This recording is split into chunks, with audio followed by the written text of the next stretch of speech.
Fredericks, America's Godzilla of Truth. He's popular and proficient in picking politics with prophetic precision. And now J. Fred's picking sports. Are y'all ready for this? All across the airwaves and streams of the John Fredericks Media Network, John, Jack, and Nate, three guys that are pretty wise when it comes to picking winners. Football, basketball, baseball, soccer, golf, UFC battles, you name it. When the game is on your mind and money's on the line, Godzilla Wins is your guide to picking winners. Before you make that play, hear what J. Fred has to say. Godzilla Wins on the John Fredericks Media Network. Oh yeah, for entertainment purposes only.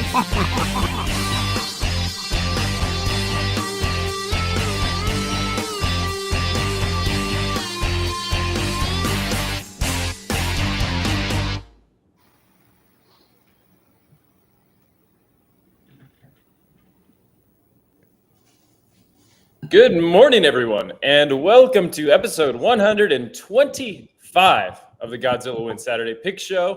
I'm your host, Nate Perry, joined as always by the fearless leader of the Godzilla Wins movement, John Fredericks, Jack Fredericks, editor-in-chief of GodzillaWins.com, Peter Kriebel, esteemed former contributor, now he's on to bigger and better things than Godzilla Wins, and Jay Delsing, back again.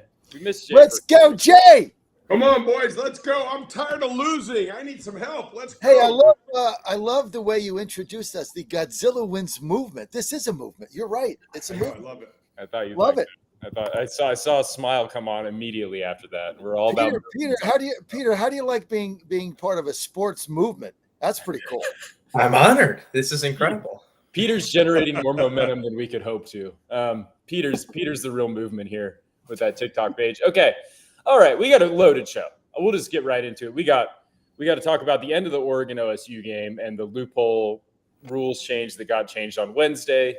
We're going to go around the horn with some college games. I think we have to talk a little bit of baseball just because, the World Series is almost upon us, even though most of us kind of haven't been paying as close of attention. I know that baseball season ended for John a few weeks ago. Second hour, just games. A lot of really great games, a loaded schedule. Wonderful Sunday night game. We get 2 Monday night games. There's just a lot of fun stuff on the card to be talking about.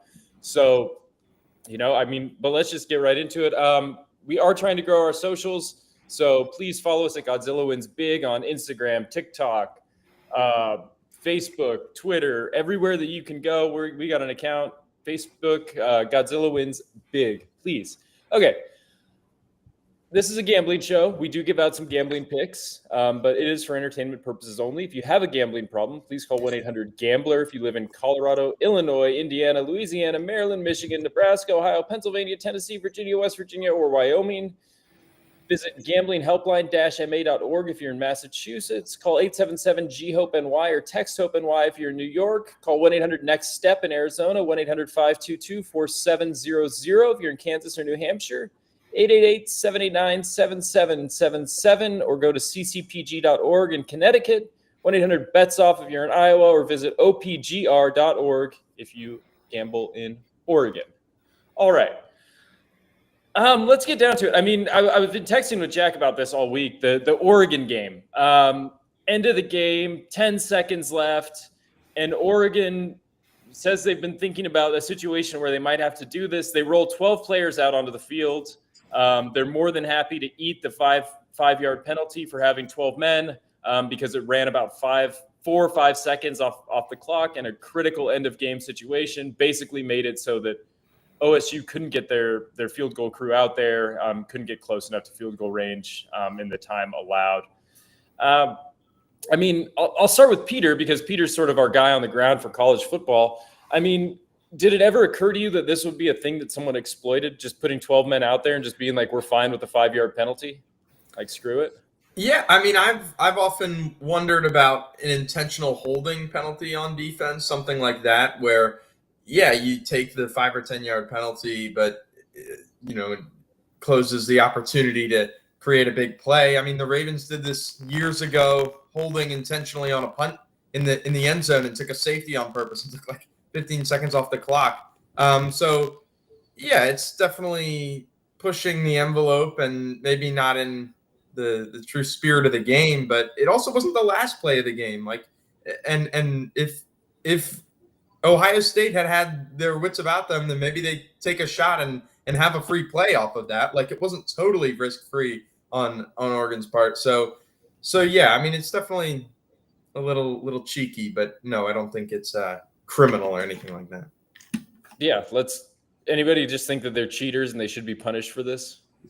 I mean, you take advantage of the rules, right? The rules are the rules. I mean, that's what we've been saying. If you just want to make a political analogy, the people Nobody wants complaining to make a about political early, analogy. because it's an analogy, because they're complaining about mail-in ballots or early voting in these states. It is what it is, and so those are the rules, and so you got to play by them. And when you change it, you change it. But they played within the rules that they were allowed, and so that's what happened. If you want to change it, go ahead. But I think didn't Mike Vrabel do that to the Patriots when he just ran out the clock they were going to punt, and he just kept taking yards off and getting 5-yard penalties, and finally the NFL changed that. I remember time back. I do remember Bill doing that, and them actually, smiling, doing it against the Jets and smiling more than during some of his Super Bowl wins. Guys, to me, it seems but I'm not. It seems like chess versus checkers here, man. For this guy to have thought that far ahead and to thought, if we are ever going to need that word, did you see the look on his face when he was? This guy looked like he just was either headed to prison or just got out of prison. I've never seen an intense look like that before on a coach's face. He was absolutely into it, and he's been laying in the weeds waiting for this opportunity. Leave it to the NCAA to wait in one of the best college games we've seen in 3 years to not close up a loophole on something that they've known about forever. I mean, come on. More NCAA problems. This is one of those things where, like Peter says, it's cheeky, but it's not illegal. What ends up happening in college and in ways that this can't happen in the NFL so much is that, like, because the NFL doesn't just change their rules in the middle of the season. They have to have like a committee, and then it takes forever for them to change a rule. And so you can it's like you can exploit it, and then next week another team will exploit it, and then for like the whole season, everybody's like, oh, this stupid 12th man rule, we got to get rid of it. And then there's so much momentum at the end of it that when they get rid of it, that they go, okay, fine. The NCAA, like on Monday or Tuesday, immediately being like closing that loophole, it makes it, in some ways it makes it worse, because it makes it feel like what Oregon did was wrong. And it makes all Ohio State fans feel justified in feeling like they were cheated, which, like Peter says, they weren't cheated. They still had a play left. If I were Dan Lanning, I would have probably tried to do this if like we got to 7 seconds, or 6 seconds. Now we got 1 second on the clock or whatever. Or just with 4 seconds. I don't know the rules. Maybe you just run out the clock and you lose, which is kind of hilarious to think about. So, I mean, I just, the way I kind of structure this is like the NCAA's reaction didn't make it any better, especially for like Ohio State fans who are, along with Michigan fans, Notre Dame fans, Alabama fans, Georgia fans, Florida State fans, Florida State are like the most irrational. Yeah, well, they used to have fans, and when they did, they're like irrational. These are like irrational fan bases that spend a lot of time like airing out their grievances to everyone who will listen, because they feel like their team should be national champions every year, when in reality their coach is Ryan Day. So that's just not going to happen until maybe it happens once or twice, but it's not going to happen that often. I mean, I thought the game was awesome. Dan Lanning is the man. That was like awesome to see Oregon win. It was intense. They've got some other big games coming up, and Ohio State will be fine. But yeah, I mean, I think the NCAA closing that loophole immediately actually. Guys, we're watching this stuff with NIL right now. They they say, okay, we're going to do this NIL. No one over there in Kansas City is giving it any sort of is thinking ahead. I'm telling you, they're playing step by step. And so all these kids come to the bowl games and they're like, oh, hell, I don't want to play in this thing. I'm going to go. I got $6 more million. So I'm going to, I mean, come on. Jay, Attention, the Reason number NCAA 594 why the NCAA is like the least efficient and most poorly run major sports organization. Amen. I mean, it really is because they're just pure reactionary. They're proactive about nothing, and they just react to whatever's happening, and then they just change the rules whenever they feel like it. And you're right about that. Tony Bennett retired, this week as well, which I forgot to put on the run sheet, but maybe we should have. We talk a lot of college basketball on the show. Tony Bennett is such a legend. If you listen to his press conference, he was basically like, I can't do it in this environment with the NIL and with the, no rules on the transfer portal and with the, no salary cap for players. Like it's not that I can't exist in this world or adapt. I mean, he's a pretty good coach and probably could figure out he's a smart guy, but he's basically like, I'm not going to do this anymore. The NCAA needs to change the rules. What it seemed like he was saying in his press conference was, I'm retiring and I'm going to use my position as a legendary basketball coach to lobby for major rule changes among this stuff. And I think that him and Saban and some of these other guys are going to do that. And we probably are going to see more rules, but you're right about the NCAA in that they are reactionary. And the Bennett press conference, if you haven't listened to it, you should, because he's very poignant. Yeah, I mean, so Tony Bennett, Coach K, and Roy Williams all get out right around the NIL stuff. Like, I don't think it's a coincidence that everyone, like Saban gets out. Like, all these sort of legendary coaches were just like, not for me, Right, but either they didn't love the level playing field that NIL finally provides because they can't just pay their players under the table, or they just don't like this new environment, or some combination of both. But yeah, like. Well, what was really stunning about Bennett, different from Saban and Roy Williams, is the guy retires like 2 days before the first game, and no one saw it coming. And he said if you watch that press conference, he cried. I mean, he loves what he does. He loves UVA. He loves being in Charlottesville, and then the whole thing that goes with it. But he said it no longer aligns with my values. That to me, of all the lines he said, like that got my attention. It says, this platform no longer aligns with my values because I'm now dealing with kids that just want money, cars, and whatever, and they're not coming here to learn. And I mean, UVA, whatever you think of it politically, I mean, it is a great university with a great education, with an awesome law school and many, many other things. And if you've got a degree from UVA, you're not Ivy League, but you're right there. So all of that, I think, came into play. But I mean, you think about this, he had a game the next day and he quit. Crazy. And he just said, I'm done. And so I think that that's a big deal. I should have put this in the run sheet, but because we have Peter, I didn't even, it was like, it didn't cross my mind until last night, but you're at UVA. Like what's the temperature? Do you know, is there something we're missing with this? Y'all must be shocked too. This guy has been an institution at UVA forever. Yeah, shock, not only for students and fans, but people within the organization. No one saw it coming. Everyone knew he was frustrated, and everyone knew that NIL wasn't true to him.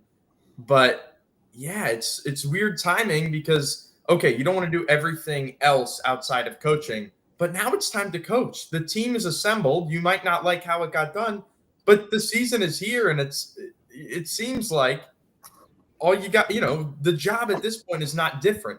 But yeah, I mean, it's shock and, at some level hurt. I know it's hard on the players, but it just wasn't something that he wanted to do. And he framed it as it not being fair to the players for him to continue because it wasn't all in.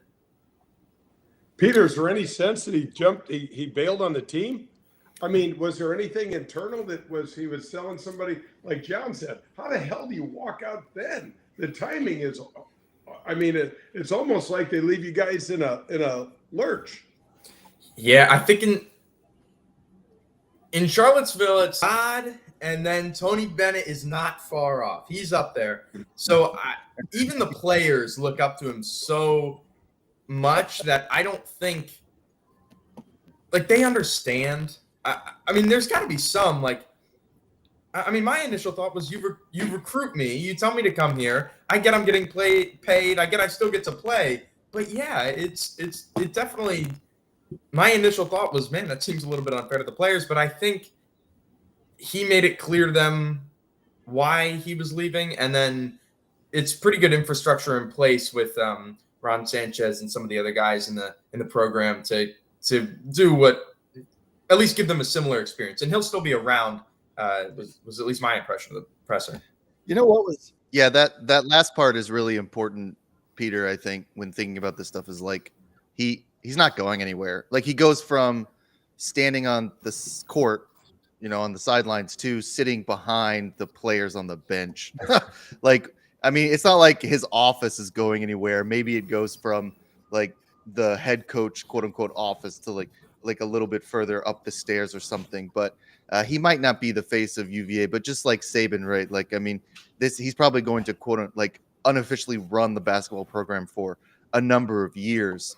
So I imagine that the players, while they might be hurt that they don't play under Tony Bennett, will still be able to be mentored by him. And I doubt that their identity is going to change. They're still going to, score 52 points a game and win games 52-50. So, What was fascinating, guys, as long as we're on this topic, because this is a very hot topic, this whole NCAA mess, is Ann and I went to the AD luncheon, athletic director luncheon at West Virginia University yesterday, and it was all about what is happening here. And they were saying that, I mean, the rules are changing so fast they can't even keep up with it. And when you get the combination, Jade, Jack, and Peter, and everybody, of the NIL, the money, the portal, and now teams are allowed to pay, or are supposed to pay, or allowed, that's not mandatory, up to 22% of their revenue out to players directly. And some are bringing NIL in because they need that money. So you take a school like West Virginia, they got $100 million in revenue.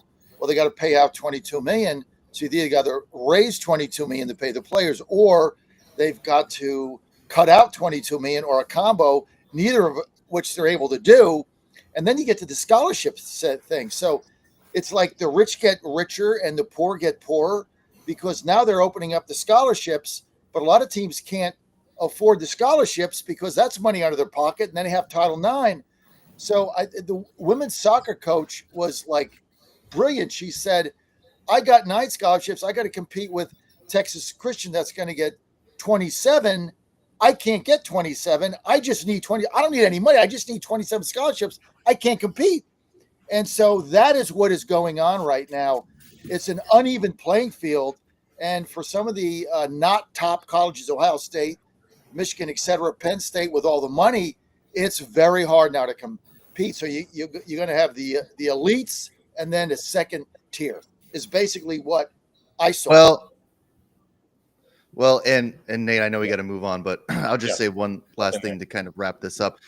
Really 2 things. One, remember, it has always been unfair. Ohio State has always been like at the top when it comes to resources. Texas has always been at the top. Alabama has always been at the top. Like, it's always been unfair. There are massive public land grant institutions that have a ton of donors who have made this unfair for a long time. There are schools that prioritize athletics and schools that don't. One of the issues, I think, is that state legislators are never going to pass laws that kind of regulate some of this stuff within the NCAA. The NCAA they're like a pass-through organization in some ways. They can't really dictate this stuff. I mean, this was a Supreme Court ruling. And states aren't going to do it, because if you're a state legislator from Mississippi or West Virginia or Virginia, you're not passing legislation that's going to kneecap Virginia Commonwealth, like, that where your like voter base is. That you're not going to do that. So what's going to end up happening is the federal government is at some point going to pass legislation that totally restructures how this is done. But I don't think that that's going to happen anytime soon. So to me, I mean, this might be 5 or 10 years down the road, but this will be a national, like, there'll be national legislation, or there'll be a president who decides that this is important and will be on the agenda for their platform. And at some point, some of this will change, but it's not going to change because, like, the NCAA is not going to be like, they can't really just start throwing rules out there. They could, but they're not going to. I mean, there's too much money involved in this. All the NCAA is doing is getting richer and richer and richer. So there's no reason for them to do it. And it may be that there aren't any changes, and that this old school like coaching model is just out the window, and all these guys just retire, and then new guys who know how to work the system, like Lane Kiffin, or Steve Sarkisian or whatever, those guys just become successful. All right. So great points. We got some baseball to talk about. We don't talk about baseball a ton on this show unless John just brings it up sort of in an unscripted way in the middle of someone else talking. But I think that we should probably discuss it since the World Series is nearly upon us. I think that all of us, I feel like, just gut instinct, I feel like all of us have never been bigger Cleveland Guardians fans than we are right now. And I know that John hates the Mets, but I feel like he's probably pulling for the Mets just because they are. No, screw the Mets. You don't even want him to beat the Dodgers? Screw the Dodgers too. Screw them all. And I'll tell you one thing that you got to take from this, and this is overused closers that implode in the postseason. Now we saw it with Clase yesterday, and we saw it with Clase 3 days ago. This has been he has been the bullpen for Cleveland for the whole season. He's got like 50 saves. The guy was unhittable, but they used him too much. And then in the playoffs, he's out of gas. And he's getting beat. The Tigers scored runs off him. The Yankees 2 times now have scored off him 2 last night in the 9th inning. You saw it with Josh Hader with the Astros and the Tigers. I mean, he comes in, guys up. I mean, he's there to win that game. That you paid Hader and Clase $100 million for one reason, to win those games. You overused him during the season. 2 innings, 8th inning. I mean, he brought Clase in the eighth inning of a game earlier against the Tigers. I mean, he pitches 2 innings. So by the time they get to the postseason, which is why you have them, they're gassed. And you saw it with Hader, you saw it with Clase, and I think that's something that these managers have got to take a hard look at. You can't let these hitters look at these closers, these bullpen games. Guys, where the hell is starting pitching? It has gone absolutely. The Cleveland manager has done a great job, but 40% of the time his starter has gone 4 innings or less. That's all season. Yeah. So they're running out these bullpen games, and they're fine every once in a while, but you're getting these guys that are typically unhittable that are filthy in the 7th, 8th, and 9th innings. These guys have already seen them 4 times, and we're in the 5th game. This has never been done before. That's why the games are 16-14. I mean, it's like a damn high school baseball game. I've never seen anything like it. Softball. I mean, yeah. And I think it's worth thinking about. I mean, because I think for so long the traditional sort of narrative for baseball teams to go deep in the postseason was like you have to have starting pitching and you have to have good defense and, timely hitting. And now it seems like with this implosion of pitchers, like if nothing's going to change with pitching, because it just seems like this is sort of how things are now in the pitching world in terms of like people don't value like long starts. You use all these situational closers, like all this stuff. Then is like the key to winning in the postseason now just having a lineup that's just stacked with hitters that can just take advantage of tired arms? Is that if you could like no, sort of paradigm? No, that's not it. If you could find somebody that could pitch, you're fine. The problem is pitching still dominates. These guys, the best hitters, get 3 base hits out of 10 at bats. The pitchers dominate. We got nobody that knows how to pitch anymore. Nobody. I mean, we're paying Garrett Cole $300 million, and the guy goes 5 and flies. It's crazy, man. Well, there are pitchers who know how to pitch. I would just say that it's the lineup problem is that hitters go cold. All 9 go cold. We've seen that happen with stacked lineups all the time. And in baseball, there's too short of a window in the playoffs. You can't go cold in games 2, 3, and 4 in the World Series and not have the pitching to back it up. It's just, baseball is all about game theory, value-added models, regression analysis, and they try to take all emotion out of this stuff. And what ends up happening is, that you just get this, like the bullpen games work. That's why people do it, because not this often, there's Jack. more they're not value working in the Not this postseason. often, bro. They work occasionally. I mean, That's Well, why they haven't look, done it for this 30 whole thing. years, 50 years. They don't You're right. This whole thing got started with the Tampa Bay manager. What's his name? Quickly, Kevin somebody Cash. help me. What? Come in Kevin cash. Cash. Kevin. It started with Kevin. With the opener thing, and that was kind of a novelty. And then other teams went to it, and now you get starters if they go 5 innings, like they're getting 5 stars. I mean, I grew up, starters went 8 or 9 innings. They went 7 and 9 innings. Like, yeah, but it's not. Baseball isn't the same as when you guys grew up. And it's like you are there's a lot of feedback going on. It's hard for me to understand what I'm saying. I don't know where the feedback's coming from, but if someone can check their phone and tell me why I'm getting all this feedback, please do that. But I guess the big thing for me is baseball isn't the same as it used to be. So some years you have teams that are just going to hit their way to a postseason victory. Some years you have teams with lots of starters. We'll see if the bullpen thing works with the Dodgers. They're going to play a bullpen game in Game 6, and Sean Manaea is going to pitch, I think, for the Mets. The other thing I think we should bring up is I think Shohei Ohtani is the greatest baseball player to have ever lived. I think that's probably the evidence there is overwhelming at this point. I hate the Dodgers, but I think it would be nice for him to get a World Series win because he is incredible. He's like the greatest player I think I've ever seen. It's just incredible to watch him play, and in these big moments, it's really exciting. They're using analytics so much that they've lost their complete feel of the game. I mean, Bob Gibson started had 300 complete games, but only won 250 of them. When the guy pitched, he pitched. It's like, I don't know if it's the max effort that they've got everybody that comes in, tries to throw 100 miles. I don't know what it is. It seems like nobody cares, but I love baseball. I love this time of year. The MLB is dying to have the Dodgers versus the Yankees. Yeah. Everybody is watching because Shohei, I don't know if you guys saw the numbers in Japan, but they're off the charts. They're dwarfing the numbers here in the U.S. because Ohtani is hitting home runs that went over the foul pole the other day, John. He hit a ball so far, I'm like, I've never seen anything like that. No, listen, I mean, it's Yankees Dodgers would be the classic. Therefore, you got the big hit, you got Aaron Judge, you got Shatani, you got the whole thing going. This guy's going to have tremendous ratings, and it should be a good series. But yeah, I mean, the Guardians yesterday, I mean, coming back again, down 3, tied in the 8th inning on an error. I mean, you're watching that game because we had it on here on the Trump bus here in Latrobe or wherever we are. And Larry and I going, well, they're going to do it again, right? They're going to come back again. And then Clause A comes in, he had nothing. So it's just tough.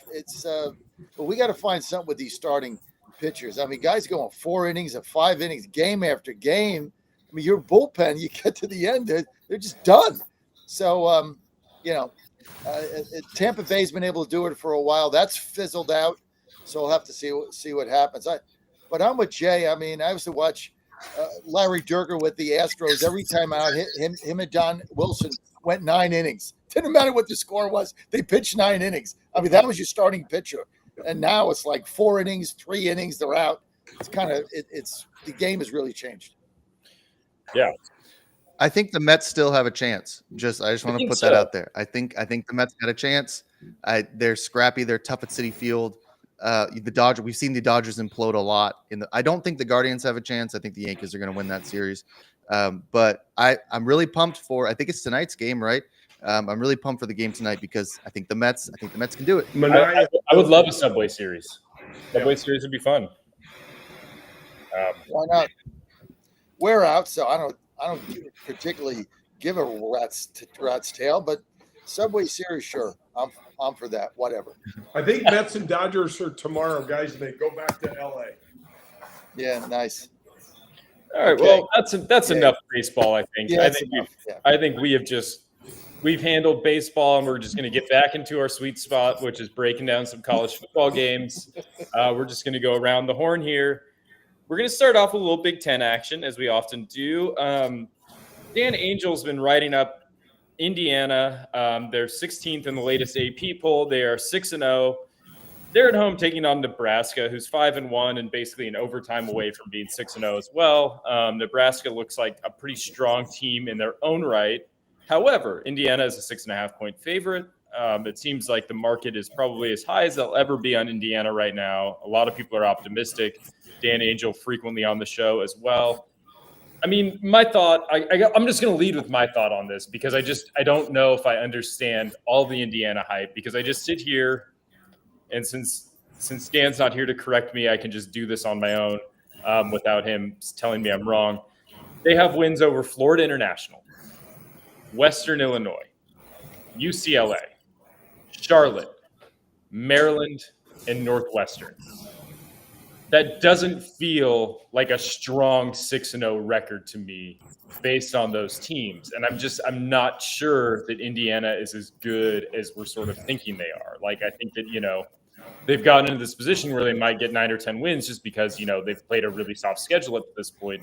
But I'm not looking at them as a team that's like, whoa, everyone's got to be afraid of Indiana. So I really like Nebraska here. My last little nugget is Matt Rule is one of the most profitable head coaches in underdog. He is 35, 18, and 1 against the spread when he's getting points. We hated Matt Rule in the NFL. But as a college underdog, Matt Rule is an absolute killer. He covers 66% of the time when his team has a plus next to him. So now I'll open it up to the floor, and you guys. Well, listen, I love Nebraska in this game because what's up next for Indiana, right? The school of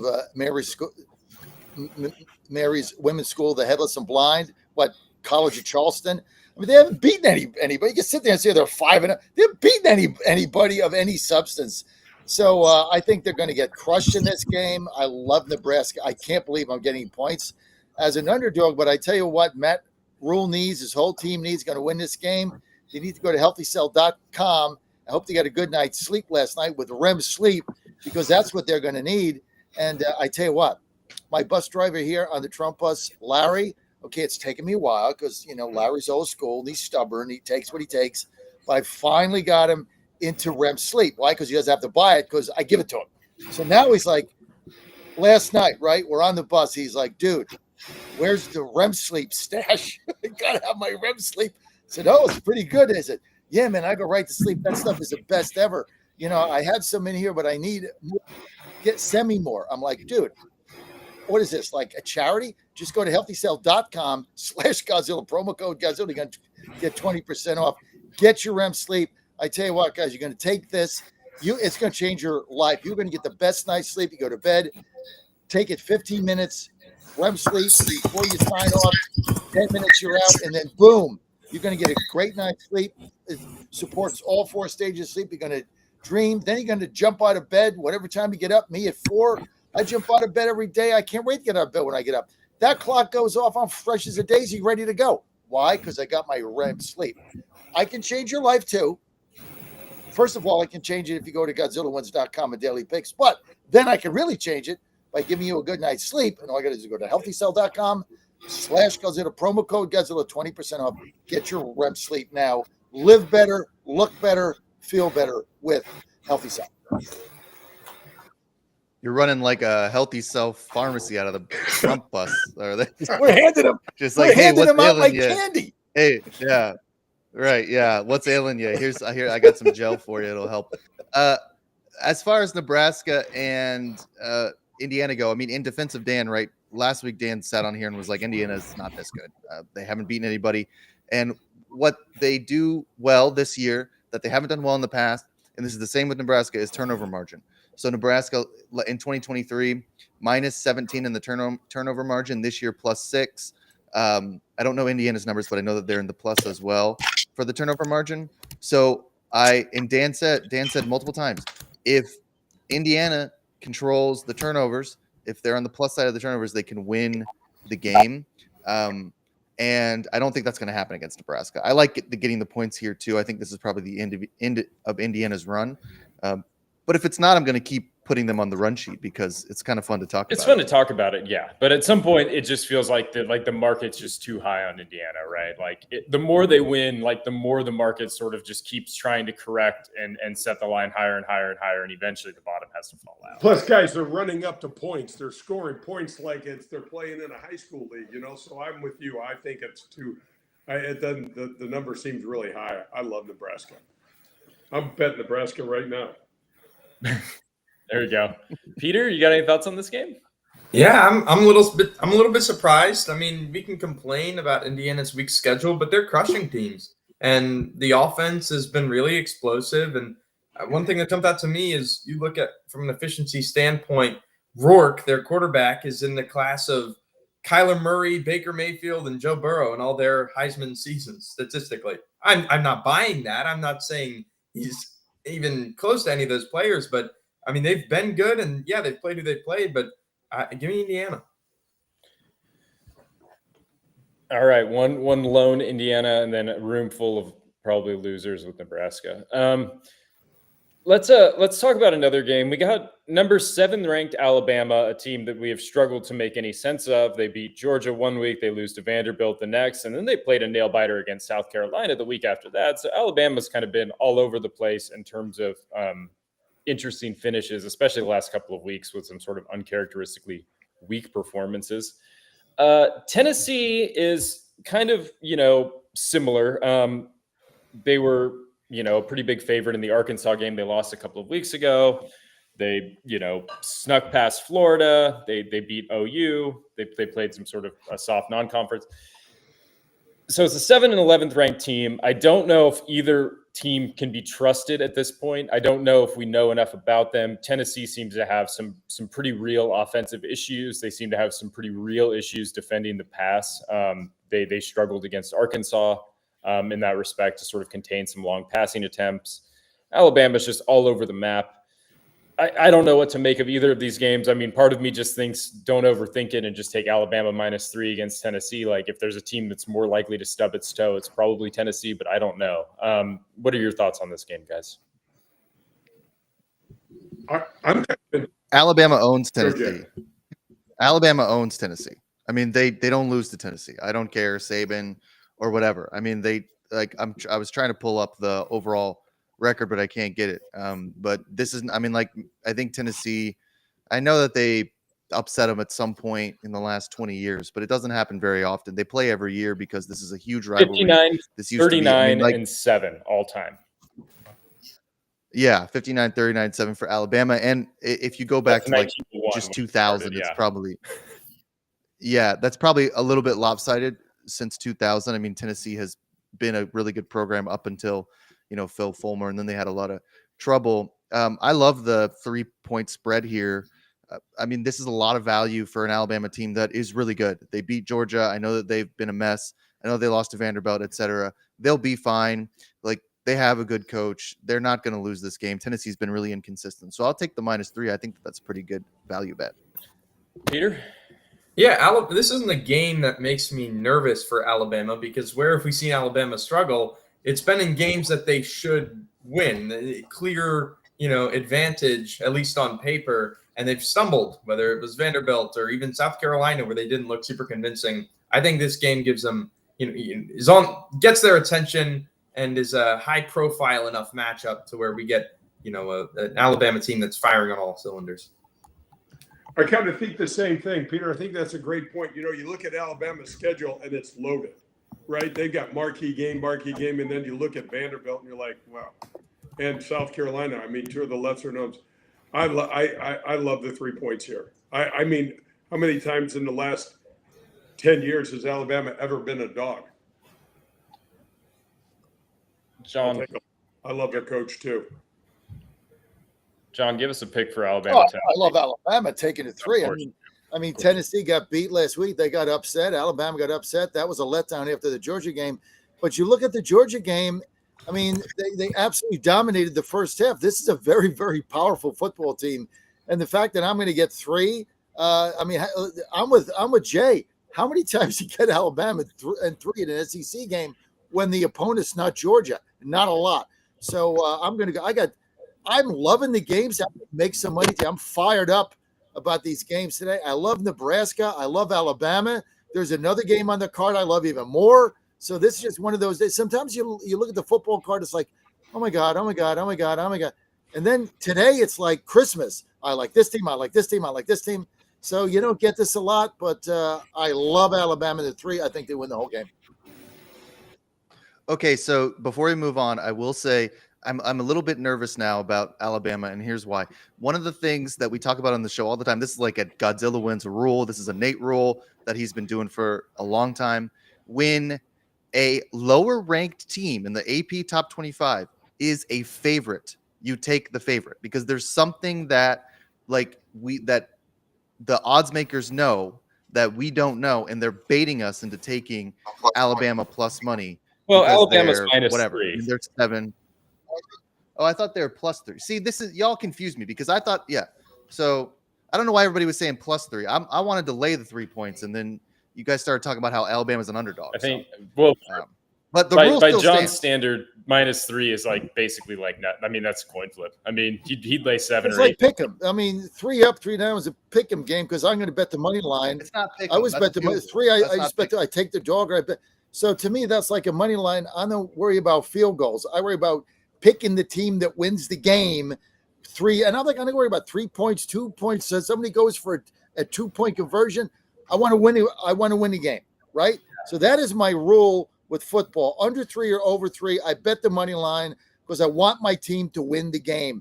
And so I'm not worried about who takes a 2-point safety at the end because they don't want to punt. I've lost so many games that way in my life. Not fun, not doing it. I bet the money line. So I love Alabama to win this game. That's right. The John School of Analytics is you can win by 1 or 100. If you're laying 3, that's 97 winning outcomes. 3 is the sucker bet. 3 is the sucker bet of all time. It's just a sucker bet. It's like take the 3, and especially when it gets like 2.5 or 3.5. Now they're just sucking you in to lose money. That's why they have all those casino hotels, right? That's why they have them all. So that's the biggest sucker bet. As soon as you get around 3, you're screwed. Just bet the money. Who's going to win? Bet that team. Bet the money line. You're good to go. All right, we got another game. And this one, Jack, does fit the system that we were just talking about. My system of lower ranked team that's laying points against a higher ranked team that's an underdog. So this one does fit my system. Number 24 ranked Michigan is a 4.5-point favorite over 22 ranked Illinois, who is plus 4.5. So we got 24th ranked team is a small favorite over a 22nd ranked team. This is one where it feels like everyone in the world is just going to get baited into taking Illinois. They think, oh, they're 22nd in the country. They're better than the 24th ranked team just by the AP standards. Ergo, we should definitely take points here. I'm sure the public will be all over Illinois, but maybe not because Michigan attracts a ton of money. How are we viewing this game? I mean, there are two teams that I think had, Michigan had fairly high expectations after last year. Illinois is a surprise to pretty much everyone, including the people on the team in Illinois. What do we make of this game? I guess Peter, I'll just leave with you. I mean, Michigan's just a snooze fest this year. I hate watching them. They're on their 3rd quarterback of the year right now.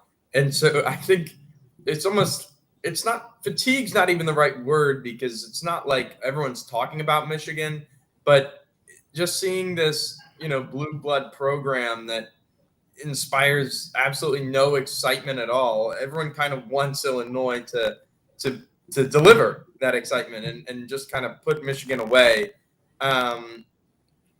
Illinois, the offense has proven they can put up points, but yeah, I hear what you're saying about.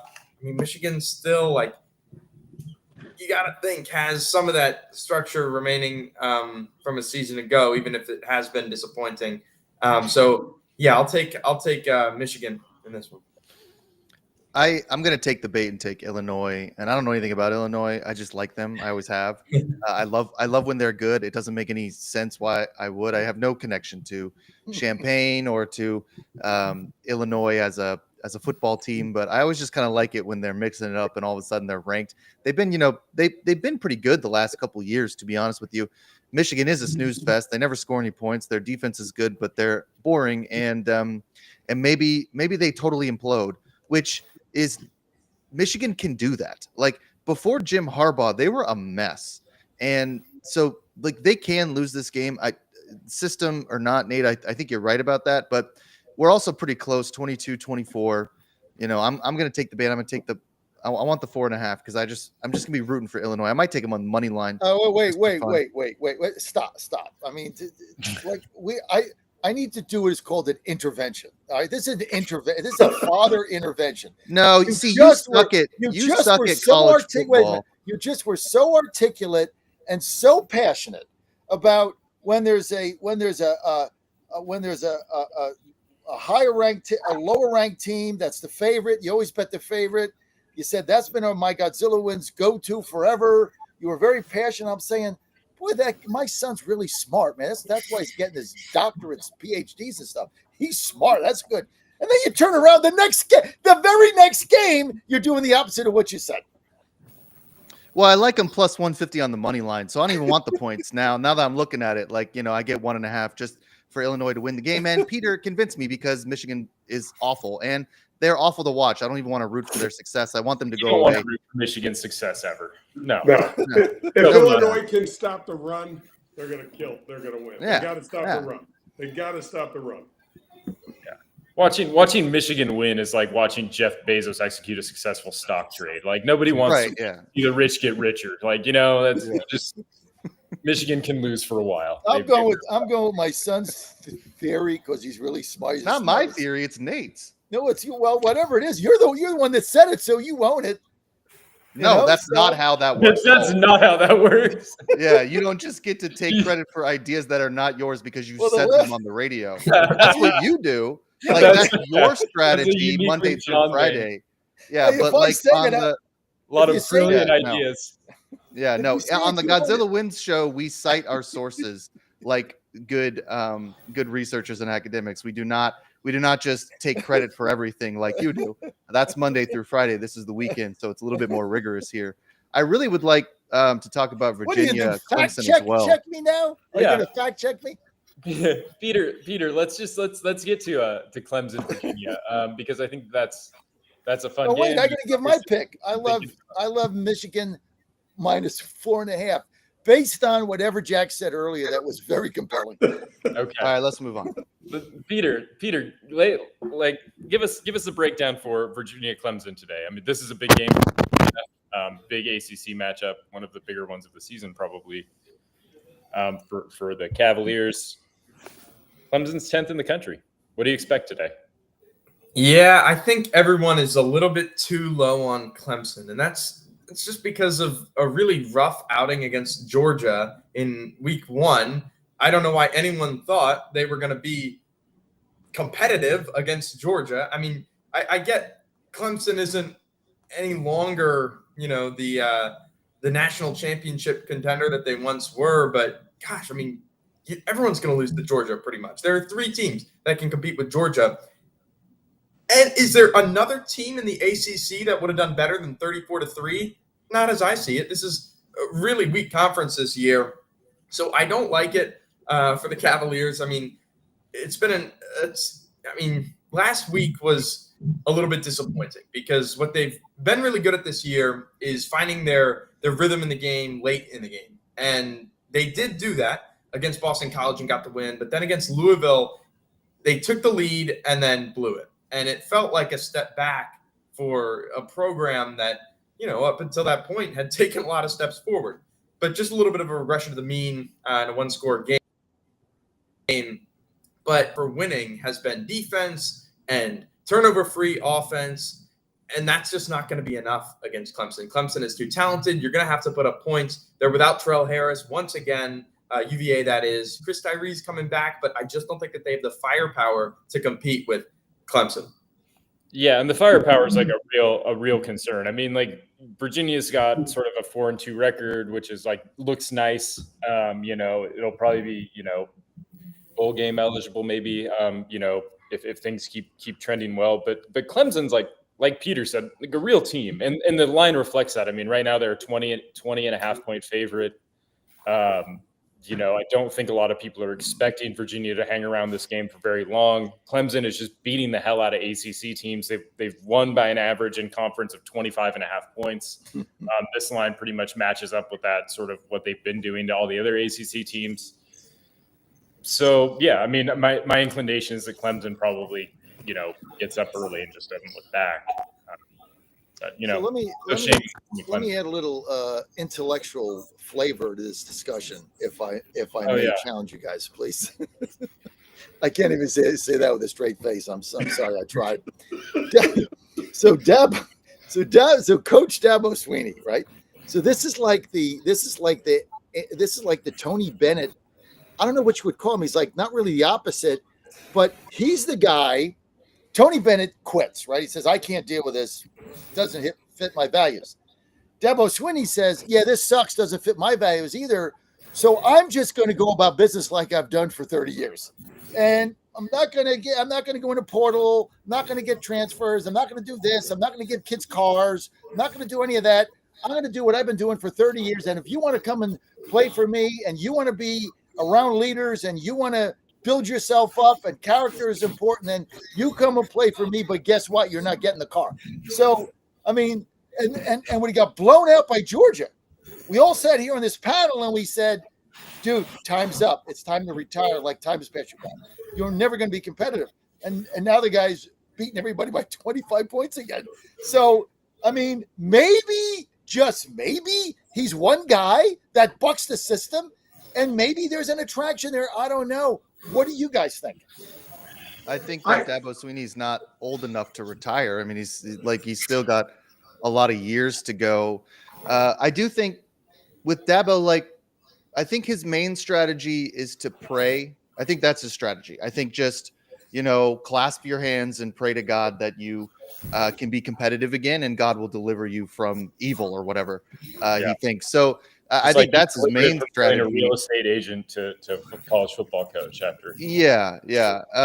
So, I think Virginia covers here. 20 and a half points. I'll take that. That's a lot of points. Clemson's been underwhelming for a long time now. But I don't think we need to beat the Dabo Sweeney horse to death too much. I mean, he's going to be around. He'll probably change in some ways. He probably won't in others. And Clemson will be fine. They're not a perennial powerhouse. They were for a couple of years. That's it. They had a really good quarterback who's now tearing it up in the NFL. So, I mean, that's also part of it. But I do want us to talk about Texas, Georgia here because I'm super psyched about that game. I don't know if we need to spend too much time on Dabo. Yeah, I don't know if we do either.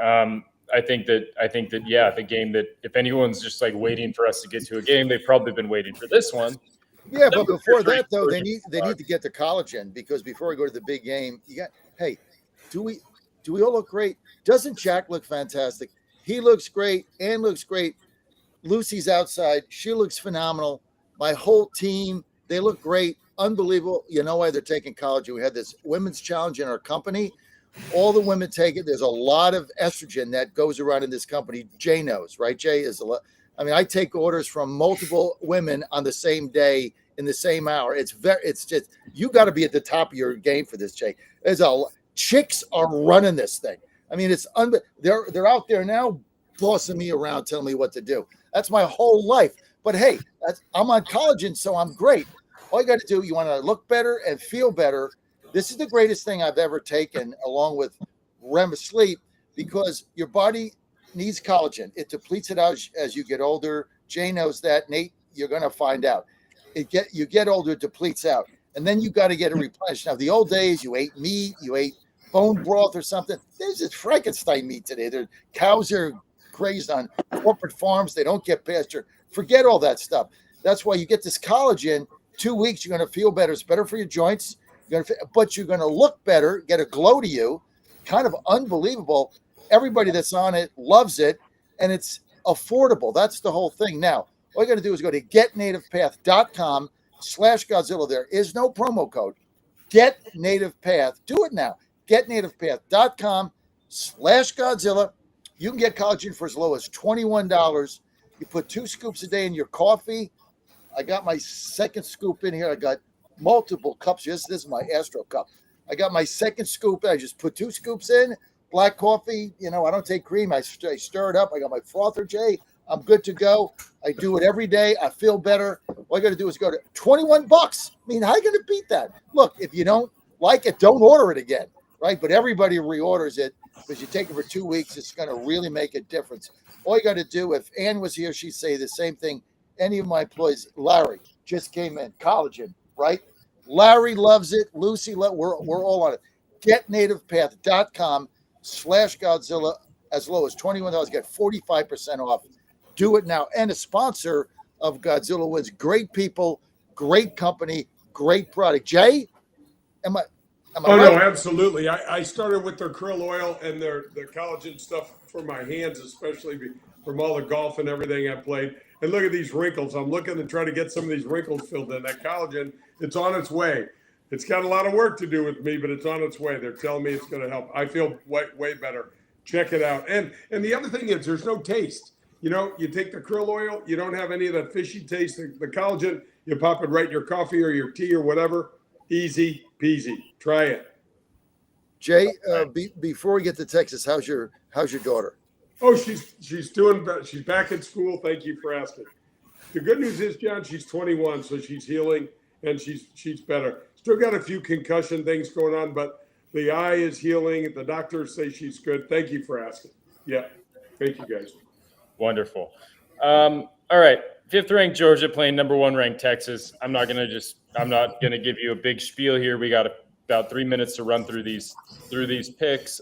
This is a huge game for both teams. Playoff implications. Georgia can't afford to lose probably another game and make the playoff.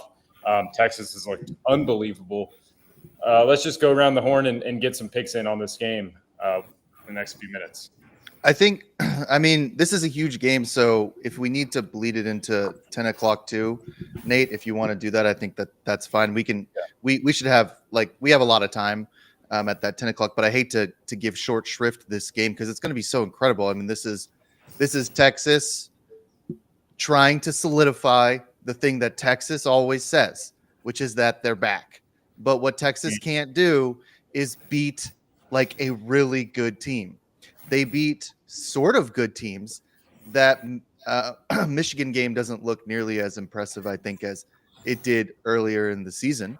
But this is the big leagues. This is the University of Georgia. They're at home. They cannot lose this game. For a program that is looking to get back to the Mac Brown years, shout out to Mac Brown and Vince Young, they need this win, and I don't think they're going to get it. I think Georgia's going to roll. Georgia has played 2 poor quarters the entire season. They played 2 poor quarters against Alabama, and then they almost came back and won that game in the 3rd and 4th quarter. They have looked good playing everyone else. They should be the number 1 seed. They should not have lost to Alabama. Texas is a good team, but I don't think that they're as good as UGA. I think UGA getting points here is a great play, and I think they're going to go in. I don't think they're scared of Austin. I think they're going to go in here. I think they're going to roll. I'm sure the game will be close-ish. I think Georgia pulls away at the end and wins by 10 points. Peter. Yeah, Texas is a special passing attack, but even with that, I am a little bit worried about playing a one-dimensional football game against Georgia, even with Georgia's questionable secondary that got torched by a 17-year-old.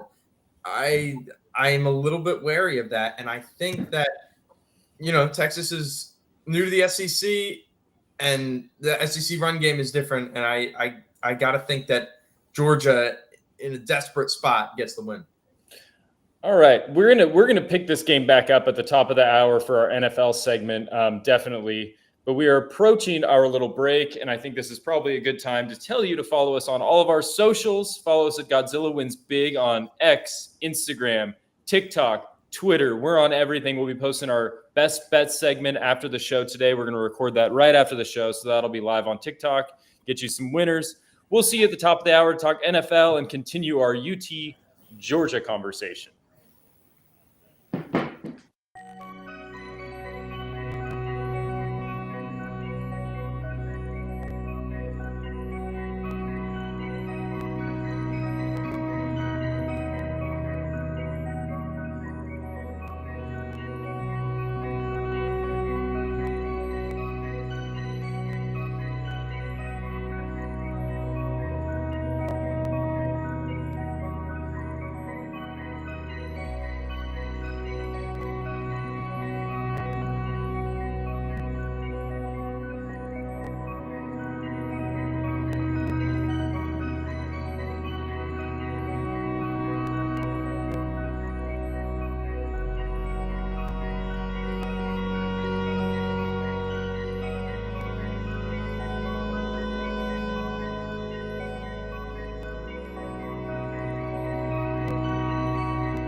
You're listening to Godzilla Wins on the John Fredericks Media Network. For a deeper dive without the jive, visit the website of winners, GodzillaWins.com. Let's get back to the show with the guys in the know, John, Jack, and Nate. It's Godzilla Wins on the John Fredericks Media Network.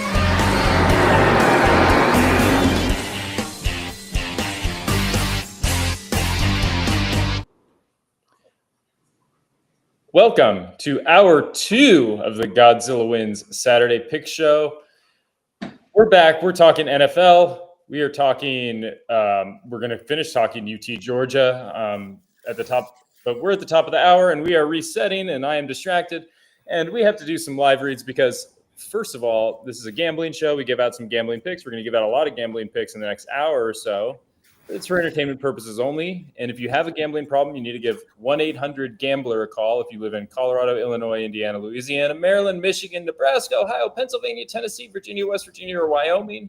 You can call 800-327-5050 or visit gamblinghelpline-ma.org if you live in Massachusetts, 877-G-HOPE-NY, or just text HOPE-NY if you live in New York. You can call 1-800-NEXT-STEP in Arizona, 1-800-522-4700, Kansas or New Hampshire, 888-789-7777, or visit ccpg.org in Connecticut, 1-800-BETS-OFF in Iowa, or visit opgr.org if you're in Oregon. All right, back to it. We have it's the game of the week. It's maybe the game of the month. Number 5th ranked Georgia taking on number 1 University of Texas Longhorns. From my perspective, I'll just kind of lead here since I didn't really give my perspective in the last hour.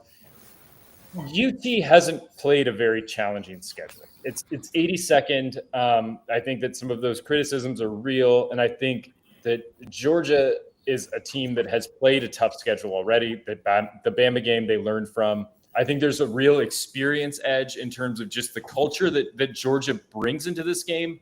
Like, this isn't Kirby Smart's first really big game. It's not even his 6th or 7th really big game. It's probably his 12th or 15th really big game. And I'm not sure that Texas has that same comfort level in playing these really high profile matchups.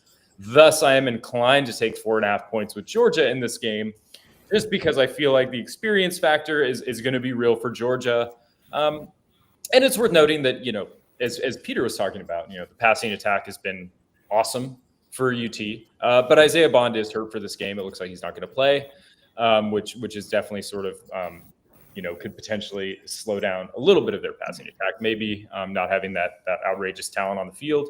But let's get to John and get some heady intellectual picks on this game. Somebody has to stop them, Nate. It's as simple as that.